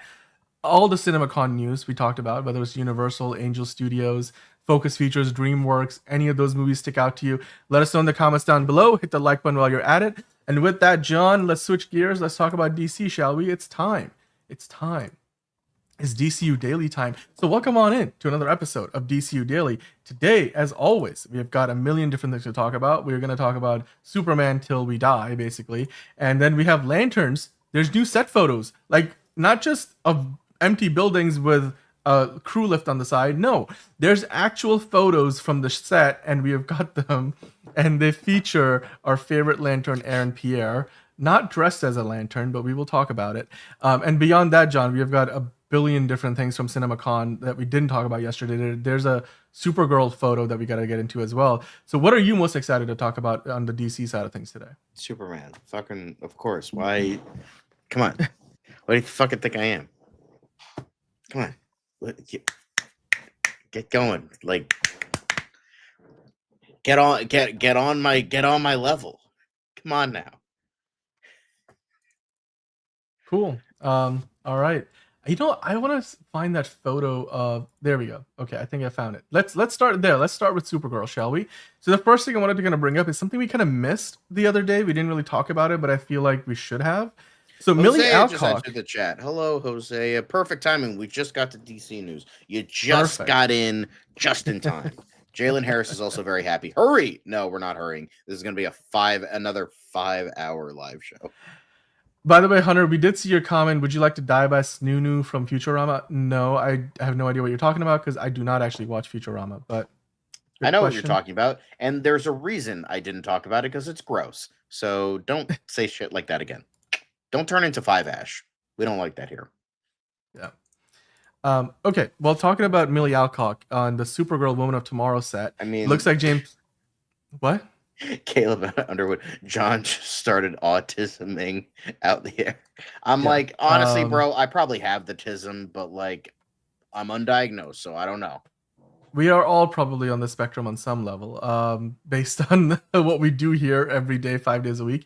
But hey, Supergirl Woman of Tomorrow, they're filming now, and Millie Alcock was spotted by James Gunn. This photo originally was posted by James Gunn on the set of the movie, probably in the trailer somewhere, reading the Supergirl Woman of Tomorrow book. So I've actually got the same exact one. It's right behind me. I can't show it to you right now because my chair is in the way. But John, any thoughts on this? Makes you more excited, less excited? I don't know if the hair style is accurate to the movie, if this is how we're going to see her in the film. She just got out of the shower or something. It's probably just at the beginning of the day.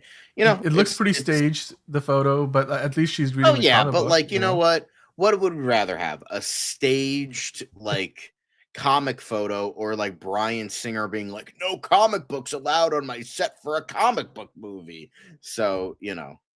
Yeah, and I'd rather have the fucking, you know, pretend I totally read comics shit than, you know, the other side of like, no, fuck comic books. I will say though, Enterprising making a good point when they posted this photo. I think it was over the weekend.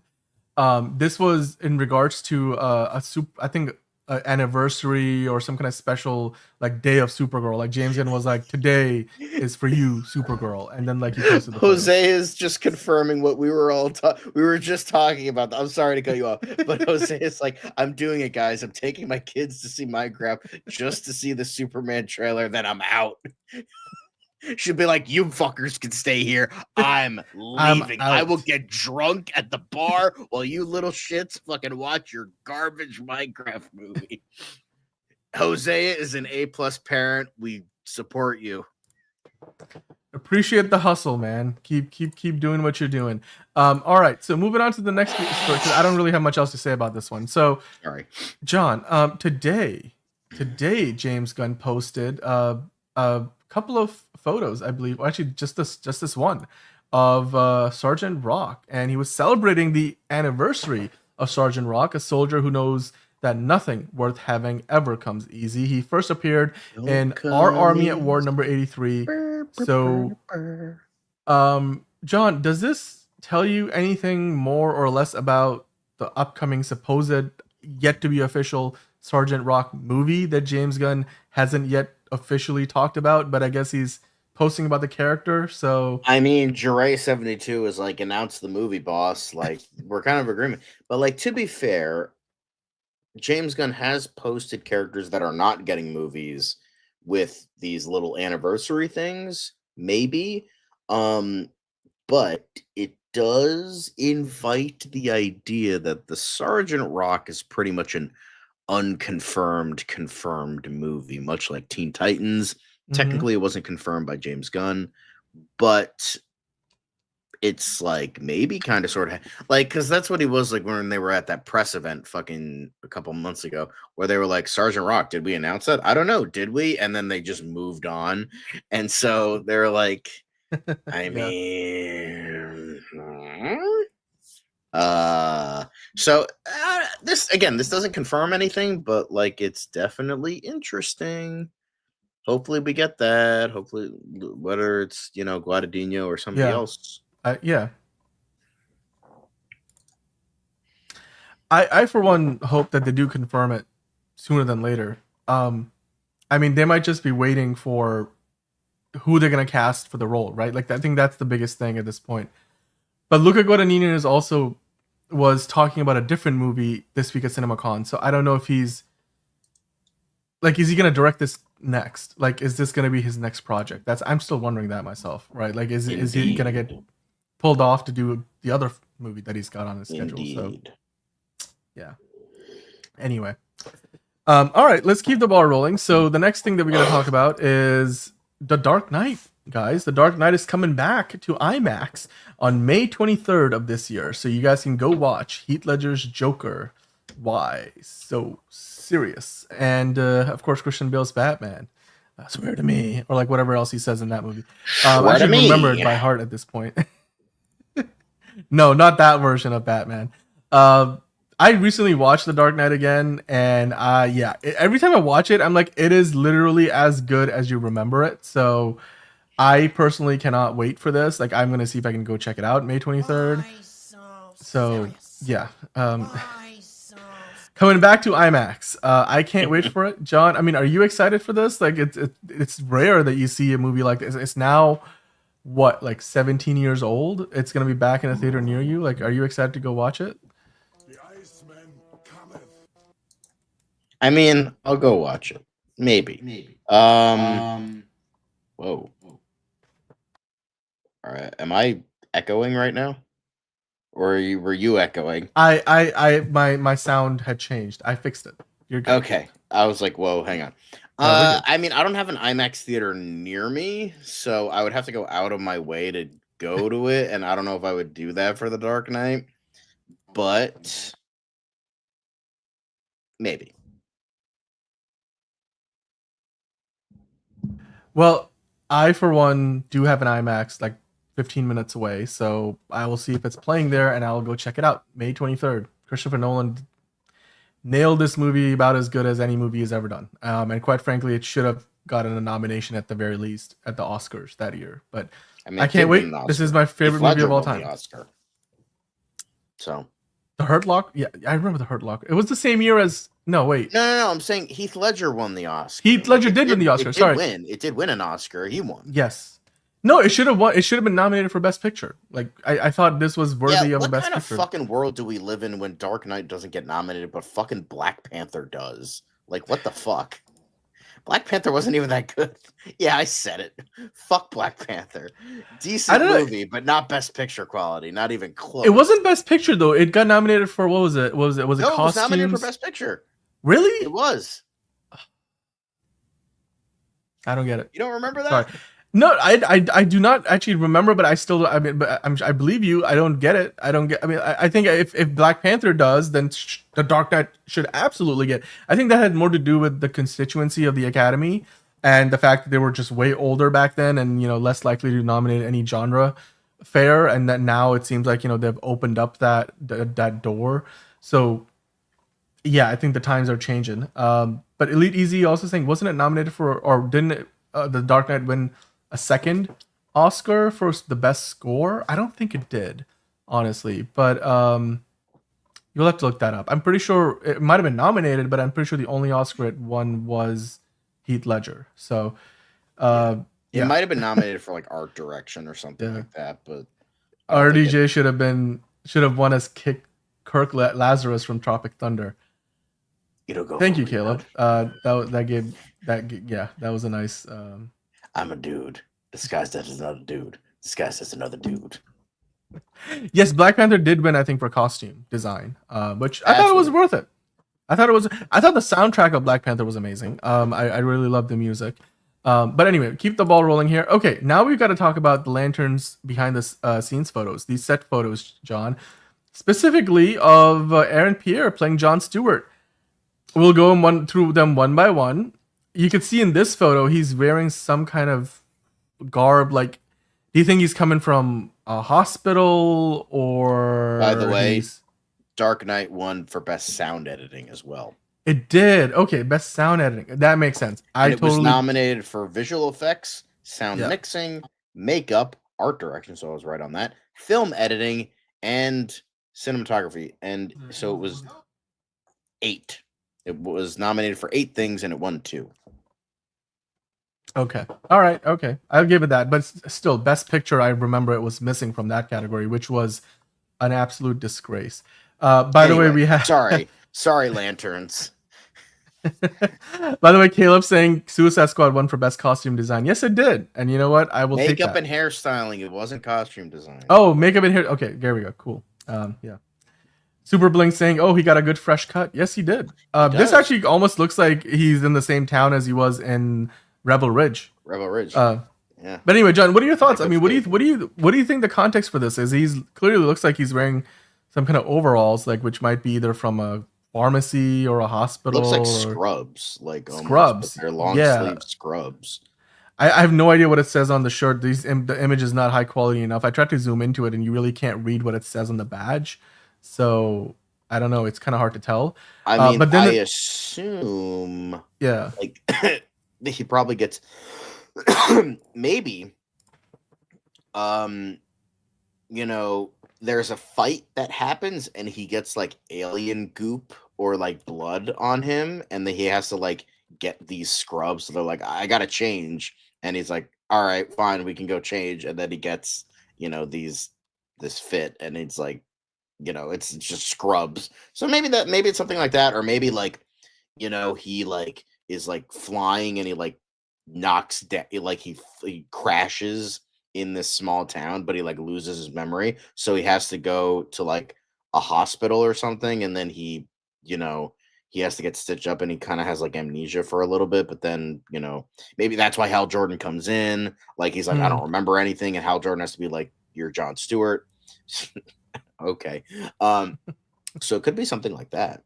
It looks like he's offering a piece of candy or something. Maybe he's offering Jolly Ranchers, Caleb. Just got to get that. It's cherry. So,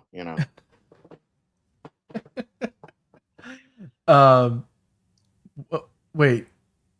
Roll in the hay. Okay, Lead Easy. Thank you. Getting weird in the chat. Super Blink saying he's giving Jon Stewart vibes. Well, yeah, I mean he's playing the part. He's giving Jon Stewart vibes indeed. Let's go on to the next photo though. This one is far more interesting. You could clearly tell that they're shooting some kind of action sequence. He's getting out of either it looks like a SUV or a pickup truck of some kind, and he's got a gun in his hand. So again, with the more grounded nature of things. Why the fuck do you need a gun? You have the fucking lantern ring. But maybe he's not a lantern yet. I mean, yeah, maybe it's a flashback. Yeah, I didn't think nobody told us. Nobody has said. I mean, I don't think he I'm guessing, but I don't think he starts out as a lantern at the beginning of the show. Maybe he becomes a lantern as the show goes on. I wouldn't be surprised if that were the case. So it would make sense. I mean, we know that he's not. He's what? He's an architect. His day job.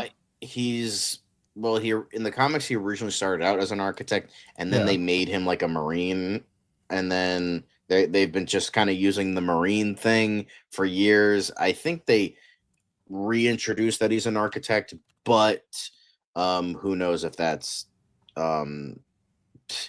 which is not a good thing because that's fucking stupid. One of the reasons fucking Simon Baz sucks. If that's the case, I don't think that's the case. I think it's just a flashback, but you know, whatever it is, it looks cool, I guess. Maybe, sure. It's hard for a lantern in these streets as enterprising. Yeah, it seems like it. Definitely something is going down. This is definitely an action sequence of some kind. It looks like they're shooting with multiple cameras here. Looks interesting. I can't wait for this scene. I'm sure we're gonna go back and look at these photos later on when we actually get the scene in the show. And you can tell here, like they're the lighting that they're trying to pull off is similar to what they had like with Superman when they were on the big bridge. But they're trying to stay out of the sunlight because it looked like it was a clear day when they shot this. The town that they're filming at, I can't tell if that's a studio backlot, if that's a real town where they're just gonna build up some part of it. And obviously they've closed off a road, so I imagine that's probably a real town. And then this photo is from another angle. It looks like there's a bunch of smoke machines out there on the street. This location definitely feels like, I think there was an episode of Stargate Universe where they kind of like go back to this small town America, and it definitely feels like this is small town America in the middle. This definitely America. Feels like so they're filming Rebel Ridge 2 or like the next Reacher season here. Yep. Caleb saying Jon Stewart went crazy from reading the scripts to Zack Snyder's Justice League Part 2 and 3. Yes. I don't think we're getting that though, so we'll have to just see what this ends up being. The set looks so good. Yeah, I mean, the set, it's not very big here. You can clearly tell they're not even using up the whole street. Super Blink saying, I don't believe Guy is dead. Well, Guy isn't dead yet because Superman hasn't come out yet. I'm just saying Guy Gardner probably ends up dying at some point in Lanterns, maybe even at the beginning of the show. That's my theory. You guys are welcome to have your own. But I mean, these photos look interesting. They're certainly a lot more eventful than what we got before. I know stuff. Just I'm not going to streets. mention it, but I do know stuff if that fucking leak was true. Yeah, if it's true. We still haven't gone to those. I'm sure when the news cycle slows down a little bit, we might actually talk about it in detail. But there are leaks out there which are maybe or maybe not true. We'll just have to find out when the show comes out. But John, we did have some super chats earlier from just some geeky guys. So let's talk about the super chats now. Thank you again so much for sending us those super chats, just some geeky guy. You were saying, hear me out. James Gunn should use the Blackest Night storyline as the series finale for Lanterns later down the line. John, what are your thoughts on that? Should they use the Blackest Night storyline?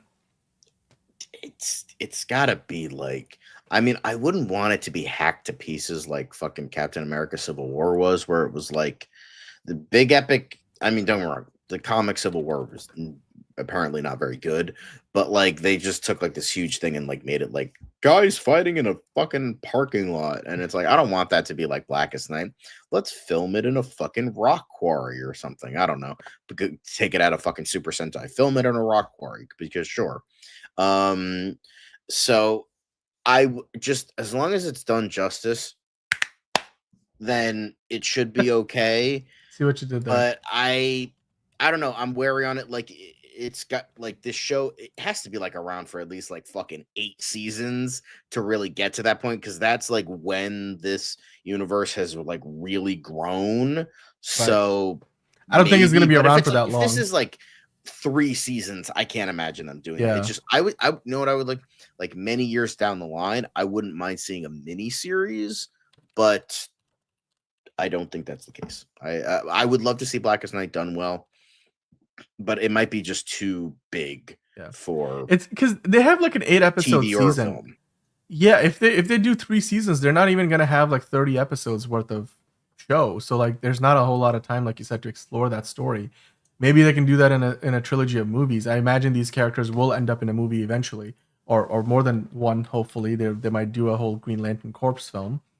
But the other super chat from Just Some Geeky Guy was another Hear Me Out, and this time more of a casting solution, saying Andrew Garfield as Kyle Rayner, Rosa Salazar as Jessica Cruz, and Mina Massoud as Simon Bass for the Lantern series.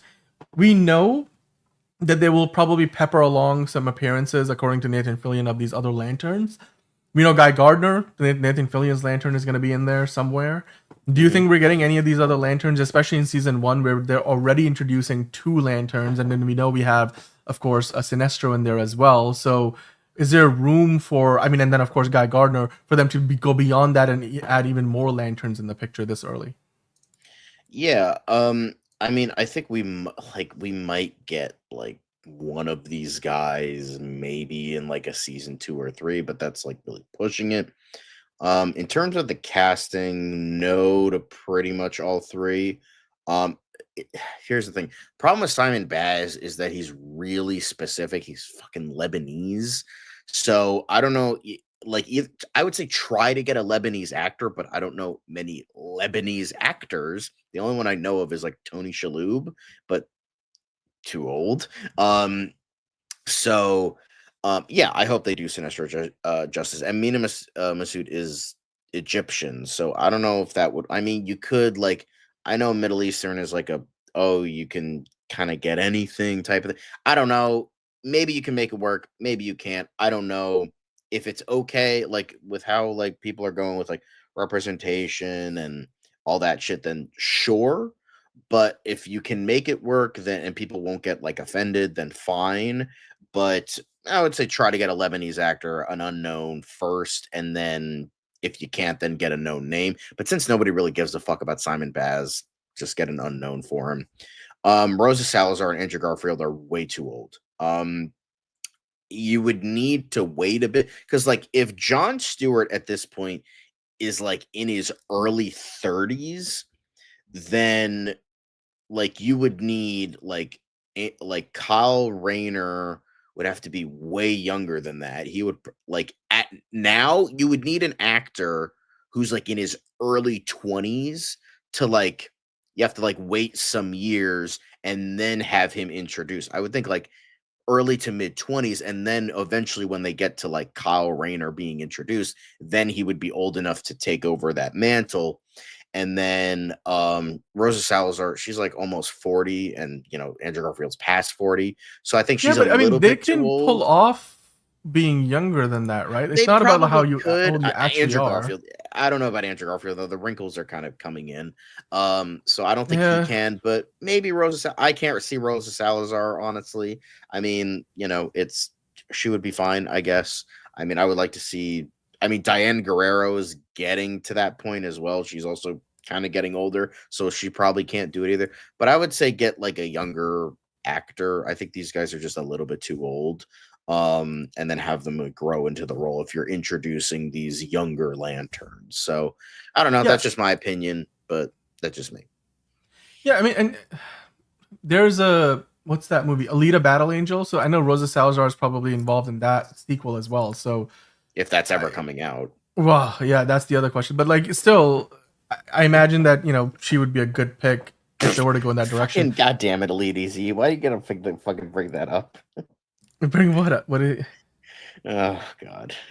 I'm not gonna bring that comment up. What about that girl from Doctor Strange 2? What are you talking about? You're talking about the love interest? Miss America Chavez. I don't know how to pronounce her first name. Gomez is her last name. It's Xochitl. I don't know. It's an ethnic name. I don't know how to pronounce it. I'm not going to butcher it. But she's going to be in the upcoming alleged Champions / Young Avengers movie. So, and she's at Marvel. Why the fuck would she come over to DC? I know they could probably do both. I know there's no contract of you can't do DC movies, but I don't know. I would say she could probably do it, but I think she's just sticking with Marvel. I think it's Xochitl Gomez. That's how you pronounce it. Yeah. Okay, Xochitl Gomez. Okay. Yeah. She was good in Multiverse of Madness. I just wish it was a better movie. She was. I just thought, it could have been a better movie, and I think her character kind of got she was a protagonist that was just getting carried through the film, and she ended up being the damsel in distress. LMFAO. Elite Easy made me spit out my coffee. Thanks for making a mess.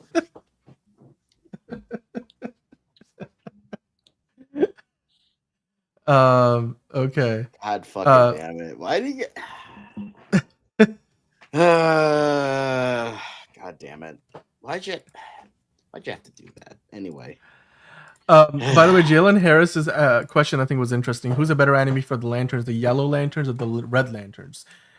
We already have Sinestro in this, so I don't know. I mean, which direction are we going in? Build up to the yellow lanterns, but that's just me. Don't do them from the. And I think we're getting Sinestro in flashbacks. I don't think we're getting him in like present day stuff. So I would like for them to introduce red lanterns because we haven't, red lanterns don't. I don't think most people know red lanterns are a thing.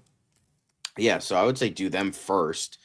Have them introduce the idea of other lanterns, and then when you've built up other lantern stuff, then you can bring in Sinestro and the yellow lanterns. So I would like to see, have a big series finale between the Green Lanterns and the Yellow Lanterns. That would be awesome. I would like to see that. But whatever they decide to do, I'm sure it'll be great. Blah blah blah blah. But that's just my own personal thing. Like, I would like to see red lanterns first and then like yellow lanterns be like kind of the end game of lanterns, because I think that would be better for me personally. It always reminds me of the Key and Peele sketch. He's like, Black Falcon out, Green Falcon. No, it's Blue Falcon. Oh, Blue Falcon. Red? Is it? No, it's blue. I think it's Green Falcon. Is it? Yeah, and then he's like, Black Falcon's out of formation. Green Falcon, go check on him. It's great. It's Blue Falcon. Blue Falcon. I mean, when you have like the fucking Black Ranger in the black suit and the Asian Ranger in the yellow suit, like it's like, oh no. That's like having a Native American in like a red suit. That's like, yeah, some of the 90s Power Rangers casting choices weren't the most inspired. I'll admit to that. But hey, you know what? Lanterns. We got some actual photos of Aaron Pierre doing some action. It looks like they're shooting Rebel Ridge for all I know. But like, I know that those shots are not from that movie. But hey, let's keep the ball rolling here, John. You are yawning and I will be soon as well. So let's talk about some Superman stuff, shall we? We have got an infinite amount of Superman stuff to talk about today, but we're going to start off with the presentation at CinemaCon this week, yesterday actually, or I guess now 2 days ago, depending on when you're watching this. They talked about, James Gunn specially talked about, one of the things that drew him into the job of being a co-CEO of DC Studios was the idea of exploring pocket universes in the DCU. And I know in Peacemaker Season 1, which is a James Gunn production, that's what he's referring to? Or is he really using pocket universe as a means to kind of refer to a multiverse in essence? What are your honestly thoughts, he might be like doing like a TARDIS kind of thing. Again, Doctor Who fan, gotta bring it up. Here it is. Because that's like a literal another dimension within like it's bigger on the outside. That's all you need to know. Anyway, It's bigger on the inside. That's all, smaller on the outside. That's all you need to know. But I thought you were talking about the bulge for a second, but go ahead. No, but it's a dimension within like time and relative dimension in space. It's like in a thing, and it's like you enter into another dimension when you enter the TARDIS. That's essentially what this is you enter. So I don't think like now that he's kind of explained it, I don't think he means like multiversal stuff, although maybe he could, but it might just mean like it's a dimensional thing, like it's like an astral plane thing. It's not like a multiverse thing, so that could be kind of cool. What they might be teasing is like the Fortress of Solitude might be like in another dimension, like kind of like what the Phantom Zone is. Oh, okay. So like we'll see like an like we're not going to see the big Crystal Palace like in the original Superman film, but we'll see like a doorway, and then that's it. It's just a doorway. But we see the crystals in the trailer, so we like do. So maybe that's like the dimension like breaking out of itself, and like it becomes like first.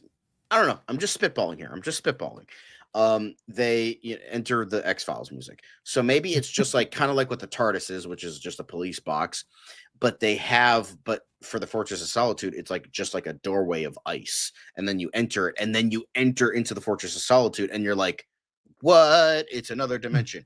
And then like maybe something happens in the movie. I mean, we see Lex Luthor go into the Arctic, so maybe he like breaks it like he breaks this dimensional plane, and then it starts like breaking through it starts like breaking through like space and time, and then like it becomes like that actual size. So that could be kind of cool.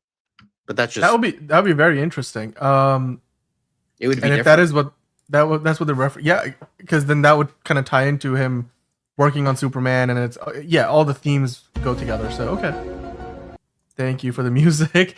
Speaking of which, John, the CinemaCon presentation, that is, they did give us a first glimpse of the dynamic duo movie, and we talked about it yesterday. There wasn't much, but apparently people are calling it like it was breathtaking. It was stunning. Like, these are the words I've heard. You're breathtaking. Thank you. But I don't know. Like, this is still really far away. I hope we get to see this footage for real, because from the description I read, it didn't sound breathtaking or stunning. I guess it's one of those things you have to see it to believe it. I mean, the animation sounds inventive, so like there is definitely that. So yeah. Well, hopefully we'll get to see some of that footage from what's the studio that works on this dynamic duo. Hopefully they'll put it out somewhere for us to find. And if we do, then we'll talk about it further. But as of right now, I mean, it's hard for me to believe the reports based on just a description of it. Moving on to the next thing, though. There was a new Superman banner spotted at CinemaCon featuring the Daily Planet and giving us a more in-depth view of the skyline of Metropolis than what we have seen so far.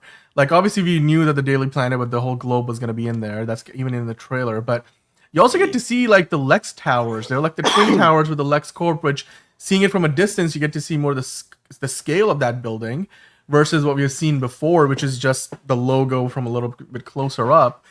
And then you get to see, obviously, the cities on the water. I think in the movie it's meant to be in Delaware, so it makes sense. This is like right by the Chesapeake Bay, it seems like. And the skyline matches what we see in the background of that original Superman photo that they posted. So I don't know, John. What do you think?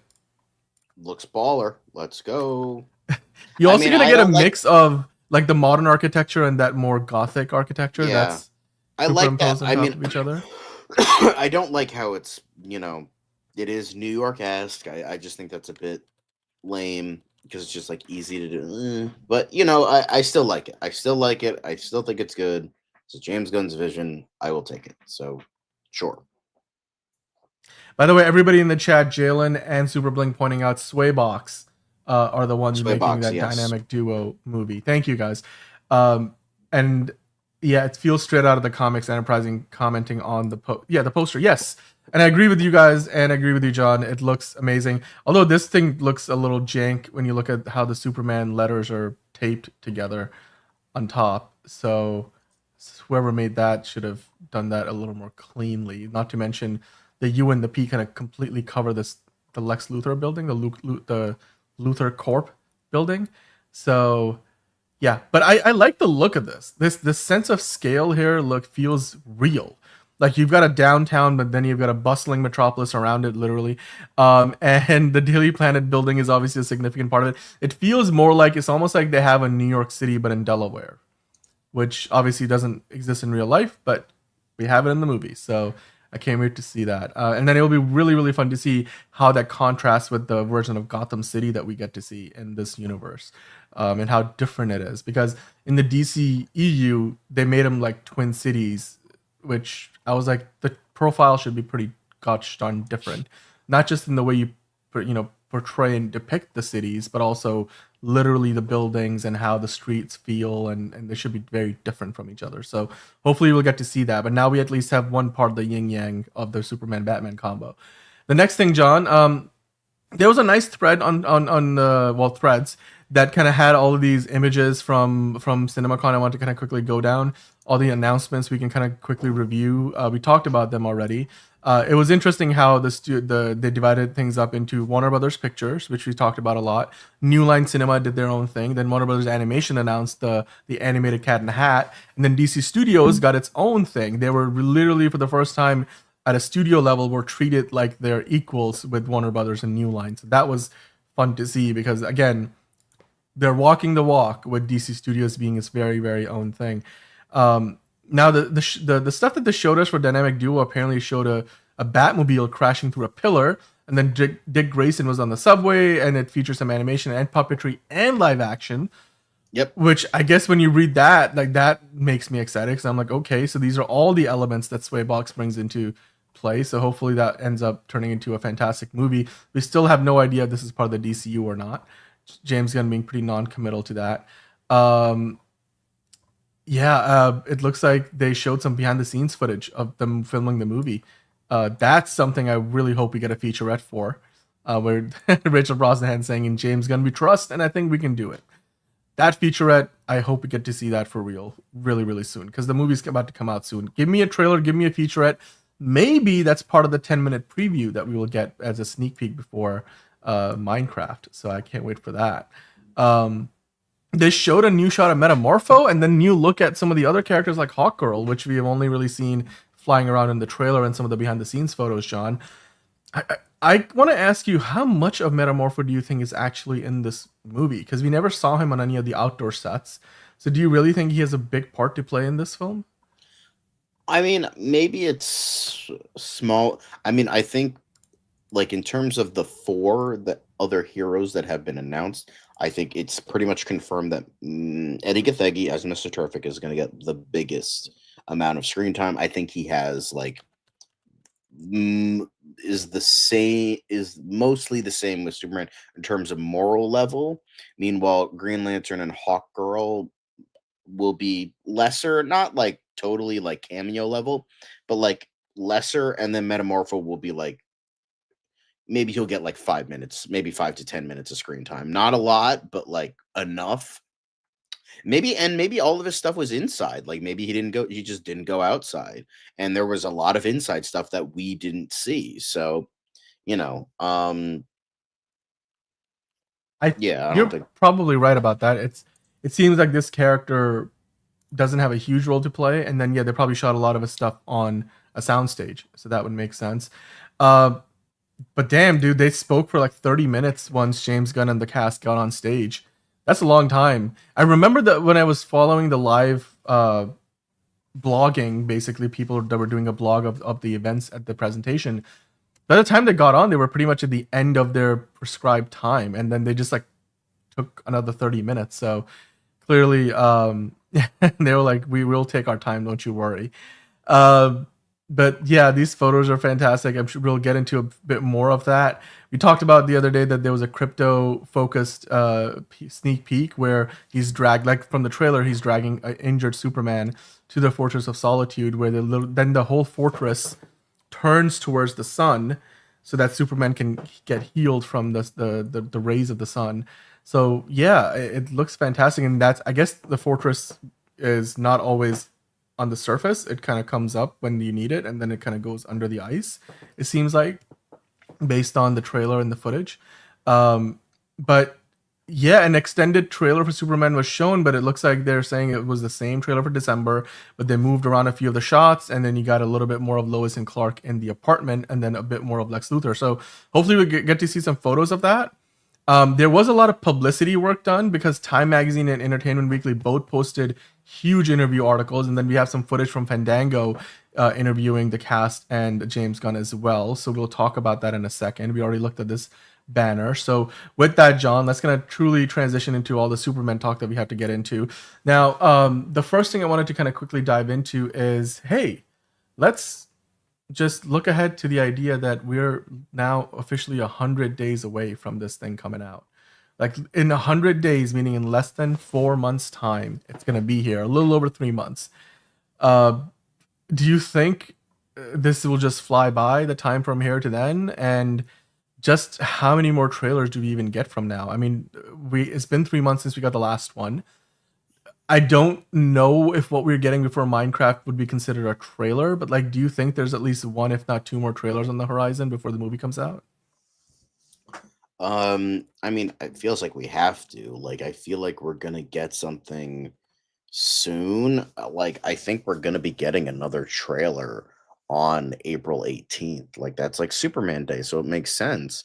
Because it's like, if they don't release another trailer, it's like this is not gonna be great for your marketing. So, it's like, what the fuck? Like, it's April. It is April. Like, what the fuck could they possibly be waiting for? So it's like, just fucking release another trailer. Like at this point, like you have a teaser, you fumbled, no pun intended, the Super Bowl, and now it's like people are kind of forgetting about this movie. Yeah, we're getting some stuff. But I don't know. It's just, I think it's just they have been fumbling. Yeah, they like need some more domestically, they've momentum. been fumbling. Like I personally believe that, and like there's only so many bits. Like we're hankering for something else, and it's like, can we like at least get something? Like, come on. So like get us pumped. And it's just like, it feels like, oh, we're gonna have the summer of Superman. It's like, well, are you? Because it feels like you're not. You're like, it feels like they're waiting for this movie to be in theaters, then start the marketing. It's like, bro, what?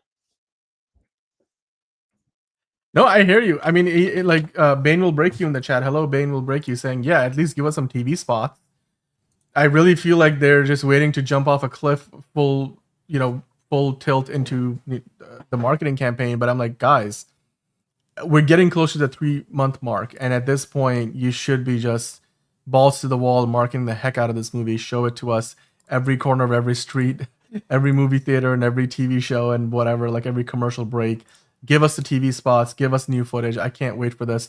I realize that holding on to some of their cards, means that they don't need to give us that trickle effect. We also have that issue where, like with Captain America: Captain America: Brave New World, it seemed like we were getting a new trailer every week. So we don't want to get to that point, but something more than what we already have would be nice. The David Cornsweet also was talking about recently what makes Superman special, John, and he compared the character to Batman and Superman, saying he's not portrayed as someone with this great inner turmoil like Peter Parker has, with his sense of responsibility, and then with Batman, the idea that he's on a crusade for justice.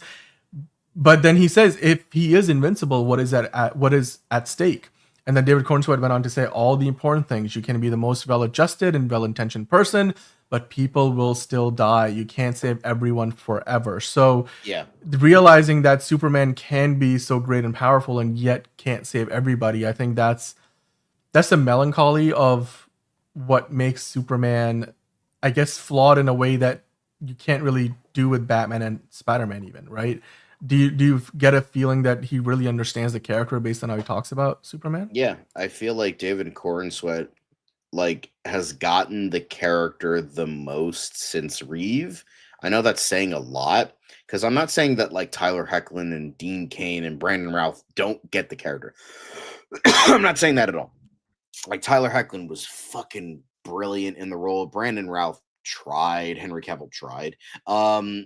George Reeves was, at the time, that was like, a 50s version of Superman he was just a tough guy who saved people. That was kind of it. Not saying like, I don't want to diminish George Reeves. Like he was still like important in the pantheon and pop culture zeitgeist of Superman. And he was a great Superman for the time, and it worked. But now like we're getting like this idea, like, because I mean, we did see that in like this with Superman the movie. It was a very alien look about Superman, very, very alien. How like there was less, I don't want to say less humanity to the character, but it was like very much like he was more like Jor-El's son rather than his like the Kent's son. Like, and that's a very different way of showing Right. Superman in that movie. And it's like we see him like become unshackled by that humanity, by that like inhumanity, sorry, the alienness, where he like saves Lois Lane, where he fucking turns everything back, which is controversial, but where he has to save her. So there's that as well. So there were a lot of different ideas for the time, but I think what this one is really understanding about the character is the idea of like the burden of power, like, and being morally a lawful good. And so it's like, what does that bring? And it's like being good in a world that isn't good. That's like, and him like having so much more humanity than what you like. Then I would say Batman. Batman is like the intrigue of Batman and Superman as characters is that Batman is a human that tries his greatest to be superhuman, because like he's like peak human condition. He can't that is a man that can, no matter what people say, that is a man that cannot exist. Like, he's one of the smartest characters in the DCU. He knows every language, every fighting style. He gets beaten to a pulp every fucking night, and he somehow, like, that dude cannot exist.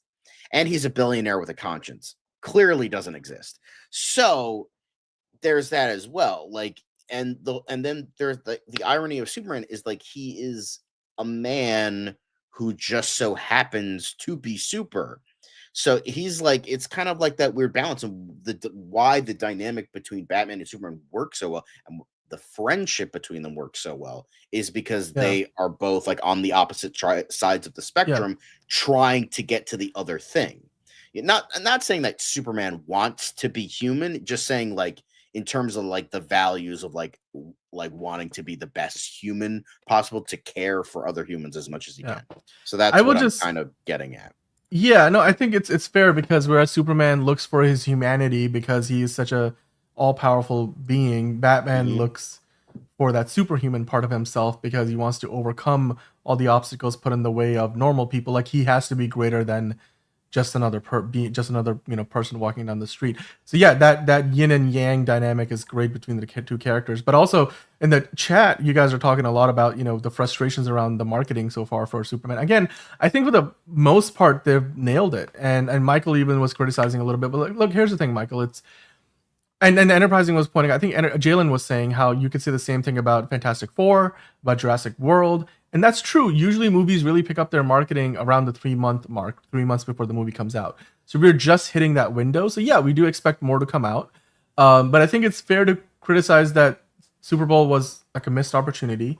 And I think we can all agree that what they showed us at the Puppy Bowl was largely underwhelming. It seemed like they promised a lot more than what we actually got. But that's okay. Like, I think at this point we just have to kind of move forward. The movie itself, we know there's a lot of genuine excitement around it. That's why the trailer did as well as it did. But in general, I think when 3 months have gone by, and Warner Brothers clearly knows this as well, DC Studios knows this, that we need to put some new footage out in the world for the fans to just reignite that social media cycle. And I think that's exactly why that footage is coming out behind Minecraft. And I wouldn't be surprised if that footage ends up on YouTube days after Minecraft comes out. By this time next week, we might be talking about it like, hey, go see it on YouTube. It's not just going to be for you to see at Minecraft when you go to see the movie, and you'll see it before the movie plays, because they will do that. And they'll probably continue to do that for the opening weekend and maybe even the second weekend. But I highly doubt that's going to stay exclusive to the movie more than maybe the first 2 weekends. You're going to get that out in the public. And I think that's their next step. And then after that, they'll do a trailer, unless that 10 minutes includes a trailer and a featurette. So we'll have to just see. But I mean, yeah, Enterprising, I think you made a good point that Man of Steel had a lot of discourse around it, that kind of weird negative, which, look, ultimately that movie still did really well. It was a profitable movie. It underperformed by Warner Brothers standards, but it was very profitable. Like, they made over $100 million on that movie. So I think overall they would mark that as a success. The critic reception was obviously a concern, but I'll still to this day say that movie was probably the best DCEU film. I think there's a lot of people out there who in hindsight have enjoyed the movie more so than they did even when it came out. And there's certain like ideological differences with what people want Superman to be versus what that Superman was with Henry Cavill, and I think that's fine. That's why we're getting a different version of Superman now. And to each their own. You can enjoy both. I will always go back to watch Man of Steel and enjoy it and love it for what it was. And I will love and I'm hopefully enjoy watching the new Superman, as I do the Christopher Reeve Superman, even the Brendan Routh Superman, and even Superman and Lois and Clark, the new adventures of Lois and Clark. Like, all of those different versions of Clark Kent and Superman are fantastic in their own ways. Now, with that said, let's kind of dig in a little bit more into the footage that they did show yesterday. And people have been putting out these descriptions, and I figured let's kind of dive into it. We don't need to spend a ton of time on it, but I feel like there's a few things that we might be able to talk about here that we haven't already discussed. We talked about that, the robots in the Fortress of Solitude helps Superman with the healing process. John, how much of a comparison do you think we're going to get between these robots and Herbie in Fantastic Four, because they're only coming 2 weeks apart? I didn't even fucking think of that. God fucking damn it. Oh, there's the memes, the fights. Oh boy, we're gonna get some true blue bullshit with that. Oh, my robot's better than your robot. Oh, my robot's from the size of it's gonna be a whole thing. Oh fuck. But cute robots, maybe that'll get people into seats. Who knows? My cock's bigger than Yeah. yours. I mean, hey, at least there's more than that yours is. Anyway. at least there's more than one automaton in that Fortress of Solitude, whereas we have only one Herbie. So not quite a fair comparison. Also, I think the amount of automaton you will see in Fortress in the Superman movie versus the amount of Herbie is probably going to be two very different things. But I'm really, based on this description, I'm really excited to see that Crypto footage, because it looks like Crypto isn't the kind of like trained dog where you just tell him to do something and he does it. He kind of has to like understand you and kind of like mess around a little bit, and then eventually he does drag Superman all the way to the Fortress of Solitude. So I can't wait to see that, because people were freaking out over how cute and adorable that was. And then again, the idea that sunlight is the one that it's a thing that will cure Superman. Again, very comic accurate. So I love that about this scene description. They did mention that all the scenes from the original trailer in December do appear here, but they do add on a little bit more on top of that. Lex Luthor, for example, appears saying that he's back. Lois and Clark are talking in an interview, which James Gunn talked about, that they kind of sat down, both Richard Brosnahan and David Cornsweet in a room and did like a 12-minute thing where they kind of argue the different philosophies of the two characters, and looks like they were like the chemistry is palpable, and like he was just reaffirming that how the two characters, the two actors fit together on screen perfectly. Yeah. So Crypto appears at one point again and tries to play with Superman, but he doesn't want to. He cries, and then Superman flies towards the sun. That sounds interesting, because there's not a lot of context there. I wonder if that's before or after a fight. We have seen that somber shot of Superman with his with Pa Kent. So I wonder what's going on with Superman's parents in the movie.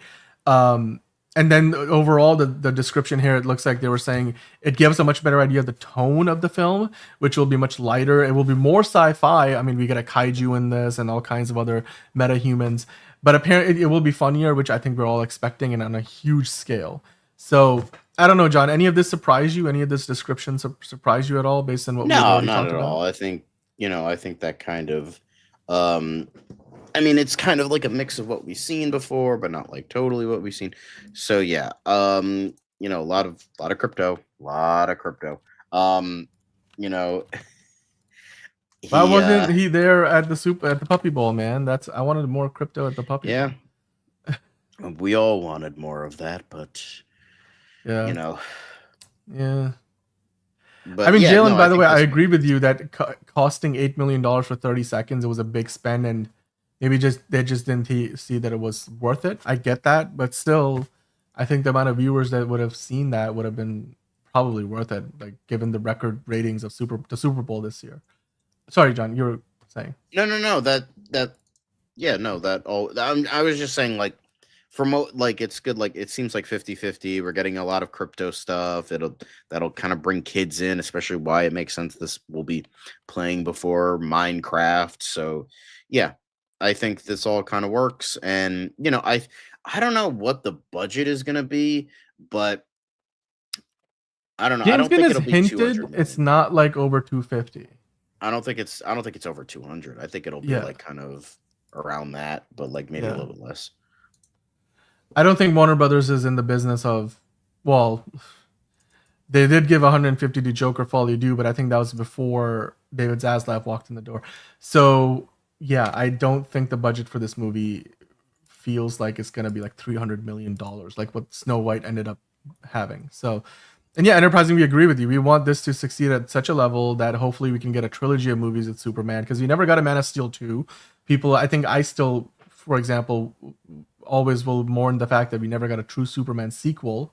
with Henry Cavill. That would have been really exciting. Henry Cavill obviously wanted that himself. So hopefully David Cornsweet will get that opportunity as well, to get multiple movies. And then, yeah, I mean, Batman, that crossover will probably happen sooner than we expect, actually. They keep hinting at it.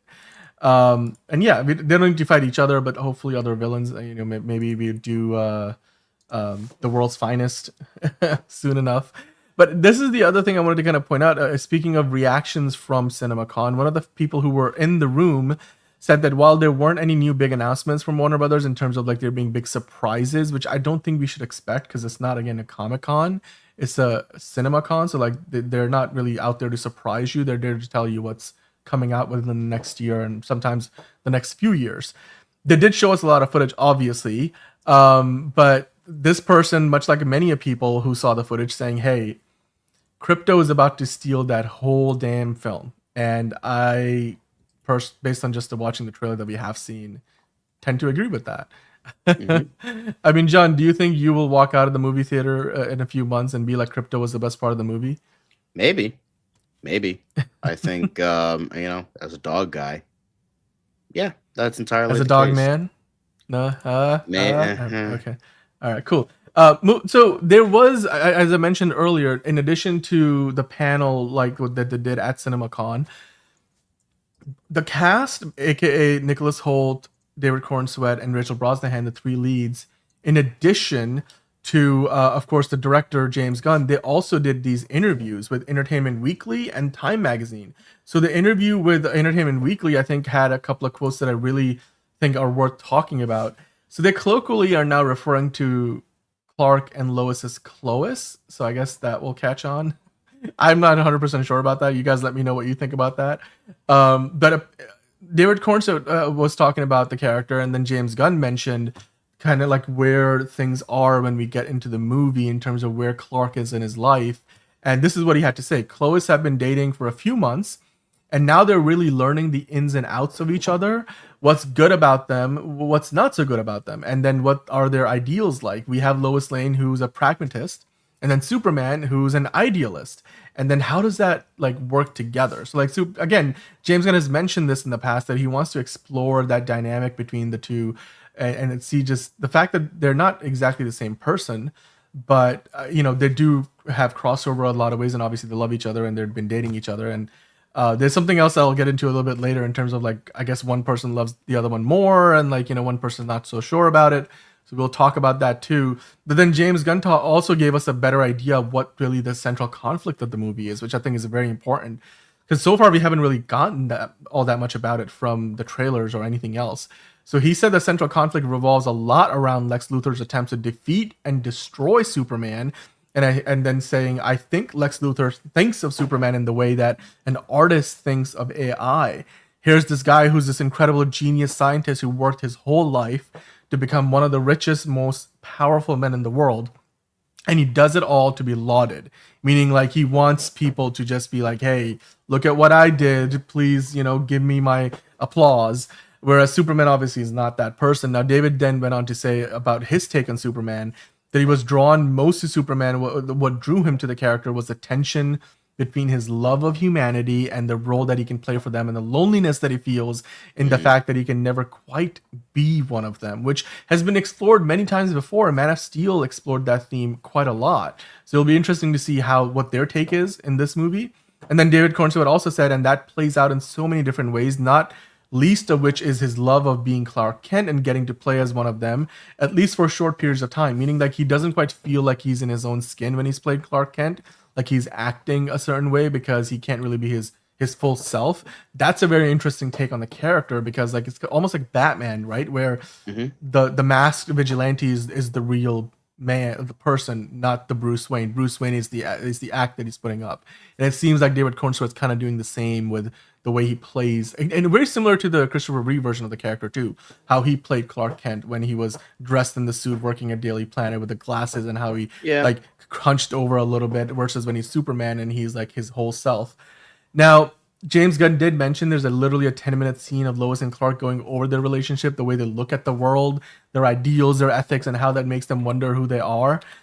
That to me how that makes them who they are, that to me sounds incredibly interesting, because the closest thing we've gotten to that I feel like is the conversation between Captain America and Tony Stark in Civil War, where they kind of argue the merits of like how to approach a situation and are on two opposite sides of it. We didn't really get that much from DC because with Batman v Superman, they just start fighting. So it just, you didn't get that kind of nuance. So I hope we get that with Lois and Clark here. Then Nicholas Holt was describing what Lex does essentially is tech defense, like tech defense. So he's in the defense industry, basically. That one of the ways that he got all of his money is because he invented a kind of battery that changed the entire world, and then most of the world runs on that kind of battery, maybe like a solid state battery or whatever. There's all kind of battery technologies in the real world that we're looking forward to, and it looks like that's what got Lex rich. And so that's what he likes to think made him rich. I don't know if that's canon, but at least that's what Nicholas Holt played off of for his part in the movie. And then the other thing that they mentioned was we will get all three of these characters in other DC projects soon. So I do wonder which projects those will be. I think they were saying it's going to be Superman and Lois, or maybe yeah, I don't know. They didn't really specify, so we can speculate on that. But John, any thoughts on all of those things I mentioned? I mean, there's so much to go over here. That Entertainment Weekly article, do check it out, guys. It's amazing. It gives you a lot of insight into, again, like the central conflict of the story. Yeah, there's so much insight, like where Superman is in his relationship right now. There's just so much to cover. I don't know if I could go through every granule of information, but it's all hopeful, and I really like that. It makes me excited for the movie, and love to hear it. By the way, Antonio's here. Hello, Antonio. Chloe's forever. Jalen loves it. They did do an interview with Fandango. We're actually going to go through a few of those clips later, so we will definitely talk about that. Antonio, how are you doing today? Let us know in the chat. Thanks for stopping by. Yeah, Superbling saying he wouldn't be surprised if they showed up in the Supergirl movie. I wouldn't be either. I think that's a natural next project for them to be in. Enterprising saying heavy all-star Superman and Kingdom Come vibes when it comes to ethics explored, I feel. Yes, and that's something we didn't really get as much of in the latter editions of Superman. Well, at least in Man of Steel, I think they did. But then, when they got to the bigger team-up movies, they kind of weaved away from that. So I'm interested in seeing that being explored a lot more here as well. And then I think when they talk about how Superman and Lois are not always on the same page, that they're in a constant battle about what is right, and that they each get checked by each other. I think that kind of balance, that friction creates fire kind of in a relationship, that chemistry. I would love to see how that plays out on screen when the movie comes out. So yeah, it's like, they were saying Lois is more of a pragmatist and Superman is more of an idealist. And then how does that kind of clash at times? And like, how do they try to get on the same page? That sounds exciting. And then Rachel Brosnahan summed up the film saying it feels like it really is a story about what makes you human at the end of the day. And things like love and curiosity and goodness and hope and courage are all the things that make us human. So again, these evergreen concepts, it sounds very highfalutin in some ways, but I hope that, for a movie that says that's really at the core of its premise, then they better deliver, because that's some high praise and that's a high bar to set for yourself. So yeah. And of course there will be monsters or monster babies and robots and a giant kaiju. So the fact that they said there will be monster babies and giant kaijus, I'm like, we've only seen a kaiju so far. So is that not the baby kaiju? Are there other monster babies in this movie? We know we have seen the robots, obviously, but yeah, the movie definitely is sci-fi, John. Any of these quotes stand out to you? You want to focus on a little bit more, or do you want to just keep going? You got so much more to get into. Keep going. Right. It's all great. It's all great. Yeah. By the way, this is the article from Time Magazine, so you guys are welcome to go check that out for yourself. It's pretty in depth, and then Superman himself, David Cornsweet, talks about he lives in Philly with his wife, and I think they're about to have a baby. So he's not really living in LA. He's not living in New York. He doesn't feel drawn to that because most movies don't shoot in those two cities anymore. So they do an in-depth interview with him, and then James Gunn has got quite a few really, really cool quotes in there as well. Speaking of which, one of the quotes from that Time Magazine article was that the relationship between Clark and Lois isn't necessarily super balanced in terms of like who likes the other person more.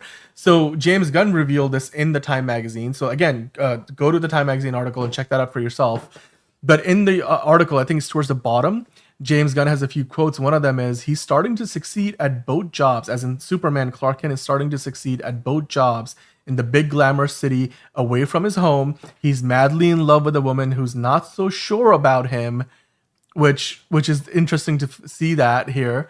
He's made some superhuman friends who appreciate him, but they see him as a naive, or see him as naive. And then all these new elements in his life have thrown him off a bit. And as he tries to stay on his feet, we'll see where he lands in terms of his values and choices. So, John, this absolutely tells you, I think, way more than anything we have seen so far about where Superman is, where Clark is in his life, how this movie will test him, and then maybe the internal conflict that he has throughout the movie. What are your thoughts on this? I mean, this really gives you an idea of the psyche of this person. Not to mention that Lois and Clark are not quite like super deep into their relationship either. Like, he loves her more than she loves him. So that's an interesting dynamic as well. What are your thoughts on this? I think I like that idea. It shows that, like, okay, we've seen there is something substantial here. Like, we're getting into the it's not an origin story, so I appreciate that. I wish we saw more of like a concrete Superman, but it's still it's still like kind of at a good point, and I'm excited for what David Cornswet, who has just shown time and time again, great actor, great up and comer, loves this character, knows this character, loves to be part of this. And all three of them I'm excited for, and I think this, I think I'm curious with how because we're kind of getting that similar like Lois Lane Clark Kent dynamic, which I don't hate, but I don't love, because it's just like, have them be happy. Like, that's all I want for these characters. I don't want the will they, won't they. I feel like that's just become kind of tired.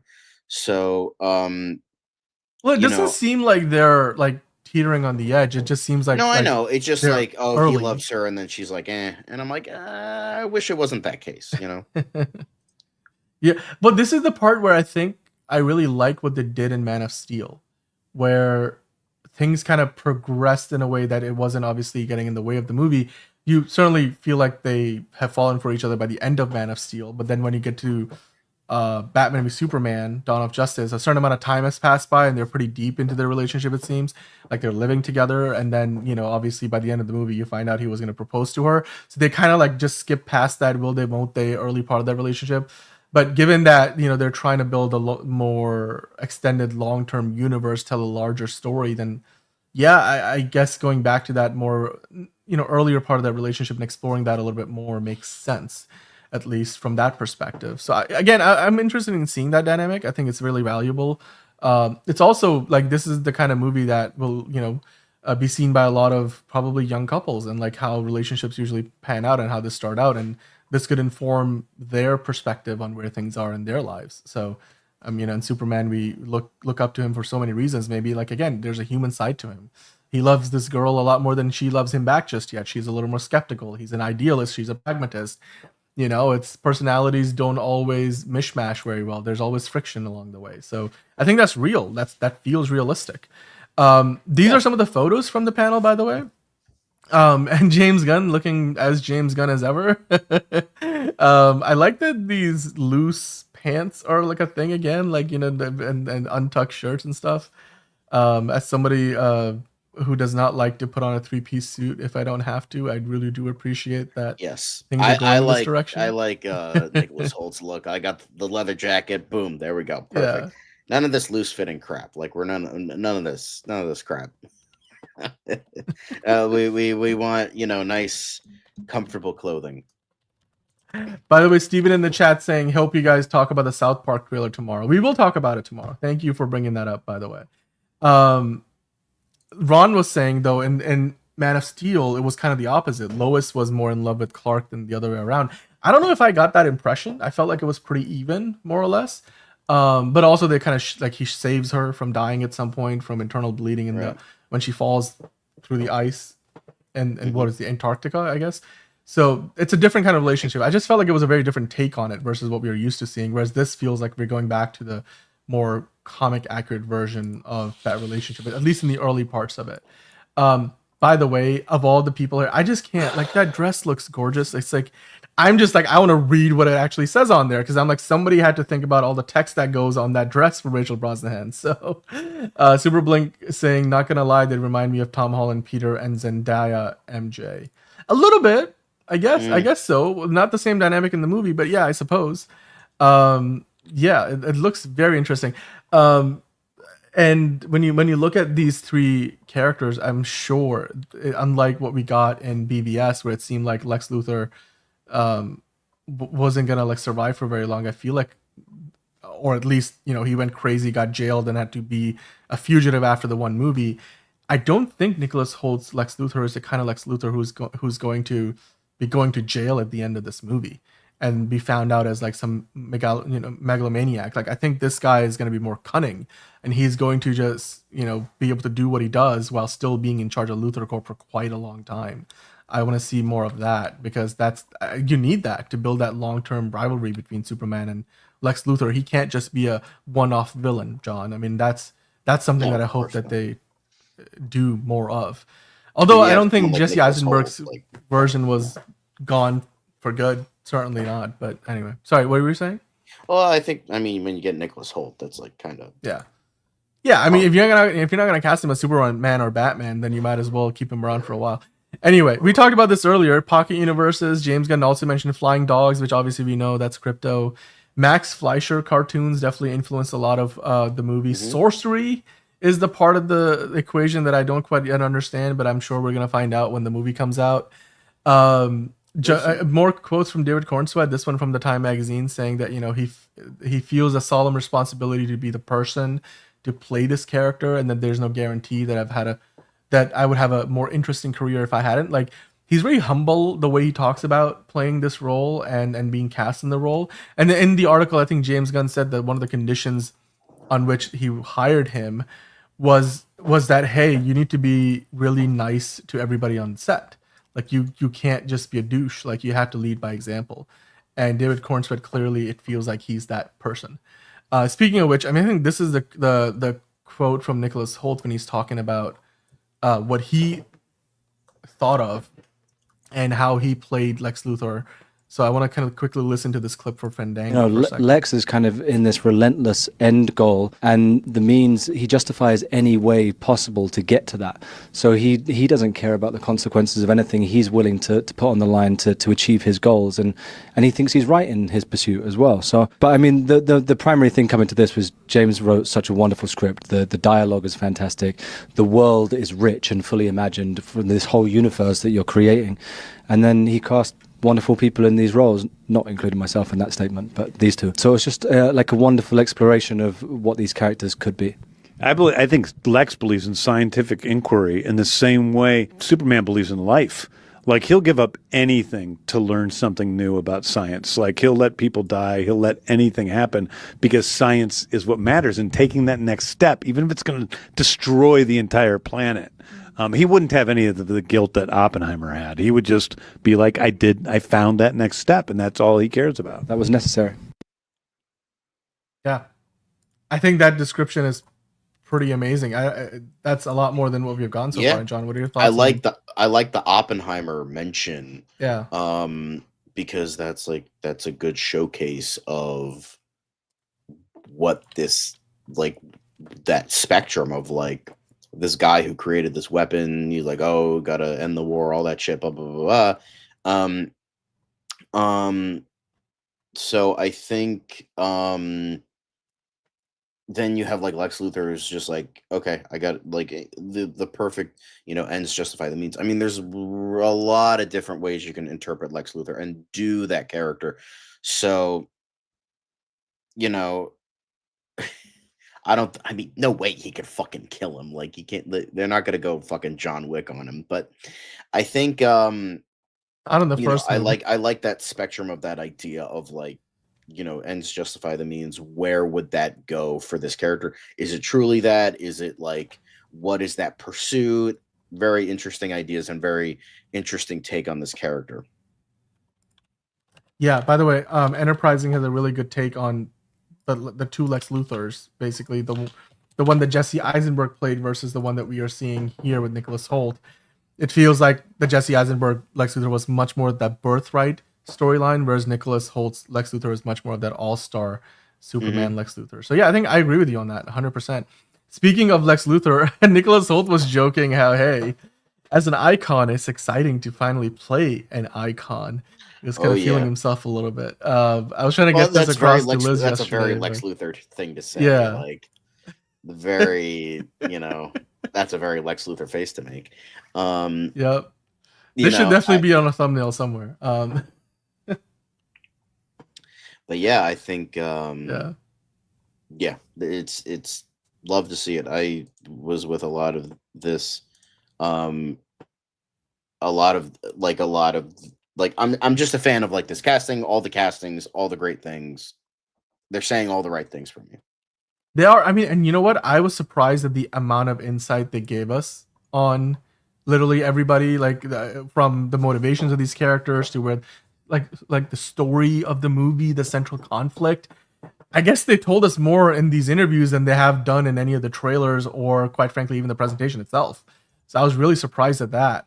That dress does look fantastic. It's also, I mean, honestly though, wearing that dress for as long as she did couldn't have been comfortable. Like, I imagine she was probably really happy to just finally change into something like more comfy after the fact. But she pulled it off for the whole day. It looks amazing. It's fantastic. It was like the standout. Like, I was like, whoa, the moment I saw the pictures for the first time yesterday. But clearly Clois looks like it's gonna be a thing. They're trying to make this happen. It might already be a thing at this point. Clark and Lois. Clois. I guess, what other way would you do that? Like Lois and Clark, so Loic? No, Clois is definitely the better way to go. We've seen the photos from, like, the behind the scenes photos from last summer when they're filming the movie. The two have undeniable chemistry on screen, so that's obviously the reason why they chose them. They look like a couple, Ron. Exactly.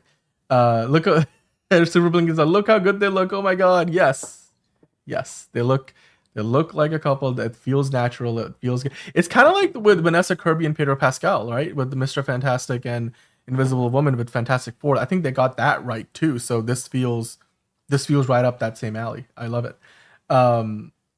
Just Lois and Clark. Okay, Ron, I won't make it cringy. I'm sorry I went there. I was just trying to experiment. I guess we'll stick with Clois for now. All right, so coming up towards the end of the show, John. So this is one of the other clips. This is where James Gunn kind of gives us a little bit of insight into, like, just how much each of the actors are allowed to say or not say about the movie, and who gets to decide that. Hint, James Gunn. So let's kind of dive into this a little bit. I think this was really interesting, the way James Gunn talked about it. They never know what to say. So they're sitting. Here's what this experience is like for them. I set the rules for what we give up from the movie, and they are well trained. They are much better than certain other actors I've worked with. They're better trained than crypto. They're like, I don't want to give away anything, so they're dating. Okay, we can say they're dating. They're dating. Do you want to confer first? And then you can answer? Yes. Well, the answer is yes. I think you're less certain of the relationship than he is. I know that, but I just don't know what I'm allowed to say. No. But I think that we can say it. Okay. So then, yes, they're at that pivotal point in a relationship where they've been together for a couple months, and they're doing that thing where they're like, was this a really fun fling, or is this something that could be forever? Should be forever. That's so sweet. She's not so sure at this point. They're learning that they have obviously a common set of values. They both believe in relentless pursuit of truth and justice, but they go about it in totally opposite ways. They have completely different worldviews. He's somebody who's really radically present and always looking to do the next right thing. But that can mean that sometimes he doesn't think about the implications of said next right thing on the other right things that need to be done. And she's somebody who prides herself on being 10 steps ahead of everyone at any given moment. She doesn't trust anyone or anything right away, and he thinks that everyone and everything is beautiful. You're just so darn naive. How could you be so naive? No, not naive, not naive. Open-hearted. Well, I'm not sure what. Not naive. Heart-led. Well, because naive does imply that you're missing something, and everybody misses something, but I think Superman knows that he misses something about people. He wants to miss the bad stuff. He wants to see the good stuff. I think he feels like if you focus too much on the bad stuff, which he tends to think Lois does, being a journalist and having to ask the tough questions, it's just a matter of like, why spend time thinking about all those terrible things when we did good things today and we could focus on those things? And she's a little bit like, we could absolutely do that, but also we have to talk about the world as it really exists. We can talk about this when we get home. Talk about this later. This sounds like, I know, I was going to say, this sounds like every relationship, by the way, in the world. It's really relatable. And then I think it comes down to a basic philosophical difference. He believes that the sanctity of life is of the utmost importance, no matter what. You do not let anyone die, ever. She's a utilitarian. She believes that you want to do the most good for the most people, no matter how you do that. And she can see that that's not always the case.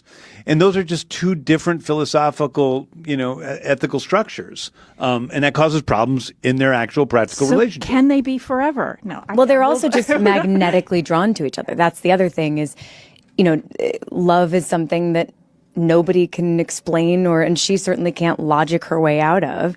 They bring out love, and their relationship brings out the humanity in both of them. And that's one of the reasons why this is one of the most enduring love stories of all time. Hell yeah.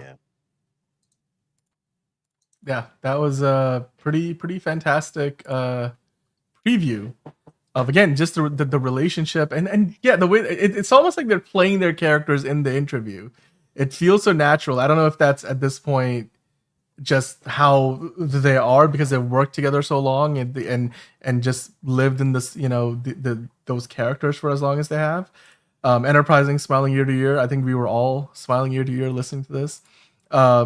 They sound like they really get these characters at a level at which we haven't seen for a Superman movie in a long time. And as much as I loved Man of Steel, I don't think Man of Steel approached the character aspect of its characters in this way, like telling those stories. Like, it was very much about the plot of it. Man of Steel was ultimately a very plot-driven movie, and the only character that you got super fleshed out was Clark Kent and Superman. Whereas it feels like in this movie, you're getting a lot more of who Lois Lane is and what she does and why she does things the way she does it, and you get a lot more of the Lex Luthor as well as obviously Clark Kent and Superman. So, and then it's kind of funny. It's almost like, can you imagine if every couple in a relationship had a James Gunn there to sort of mediate? No, this is how you think, and this is how you think, and therefore, this is how things work out. Like, it's almost like he's their own therapist who's also telling them, like, this is how your characters exist. It's such a meta thing to see that, really. But I mean, John, what do you think about the chemistry between the two? It sounds good. It sounds genuine. I mean, James Gunn has been saying that for months now, and it seems great. But remember, guys, both are married to different people, so let's not get into ship IRL them for stuff. real. Yes, let's not do that. They already did that enough with fucking Jim Halpert and Pam on The Office, and that was no. But I think this is good. It feels genuine. I just love his voice. Like, it's so deep, but it's like calming, and it's so nice. It works. I like that. Because we don't really, we see pictures of him. We don't really see him like talking a lot in interviews. We haven't seen a lot of interviews with him of like from a sound point of view. So I like just like another mention of like, he has a very nice voice, and I think that has a good range of like authoritarian, like when he needs to like get shit done, to something lighter and calmer. Yeah, I agree with you. It just again feels like these characters are lived in. They breathe life into real people. They don't feel one-dimensional. They feel real. They feel like they're gonna inhabit a world that will feel real itself. And like I said, am blown away by the level of detail and the amount of insight, like the Time magazine article and the Entertainment Weekly article, as well as the Fandango interview. All the media stuff that they did gave us more and told us more about the movie than even the trailer and the presentation at CinemaCon did. I think that's the real goal that we got. All the announcements are, you put that to aside. we know more about the movie now than we did before this week because of those media interviews that they did, and that's fantastic. I can't wait to hopefully get another trailer, and at least tomorrow, guys. If one of you guys goes to see Minecraft, I know Jose, you're going with your family. Let us know what they're showing before Minecraft. I think I might try to go see the movie too. John, are you gonna try to go see Minecraft and see that early look at Superman? Just the early look at Superman. That's it. Well, then when you do, we will definitely be talking about it on the show. But yeah, I think that brings us to the end. I've run out of things to talk about finally. Wow. 3 hours into the show. It's gonna be a long. It's already been a long week, guys. We do have a few of your comments saved up, but we will bring those into the show tomorrow. We'll do a Q&A session. But in the interest of time today, we're gonna wrap up right here. Enterprising saying this all has me more excited, and Enterprising, I agree with you 1,000,000 quadrillion %. I think John does too. He's just a bit too tired to say that as much right now. But thank you so much, everybody, for stopping by and checking out another amazing show. We've been talking about Superman, feels like, for an hour and a half. I'm sure we'll spend lots more time talking about him as the week goes on. Tomorrow, we'll discuss all of the insight we get from the new footage, the teaser, the extended look at Superman before Minecraft. And then, maybe we'll even review Minecraft, since unless John just walks out of the movie literally 10 minutes. I'm just walking out. Well, in that case, we might have to wait for Liz to go see the movie for us, like she likes to do. She sees it so that we don't have to. But anyway, until tomorrow, guys, go out there, watch the Superman teaser, and come back and talk to us about it. We'll be here tomorrow to do that. We'll also talk about the Amazon MGM presentation that just happened at CinemaCon, as well as the Walt Disney Pictures, as well as Paramount. All of those presentations at CinemaCon, any of the new news items, as well as all the new announcements. We'll talk about them, all the DC news. Until tomorrow, guys, we'll see you next time on another episode of DCU Daily. Green Lantern nipples.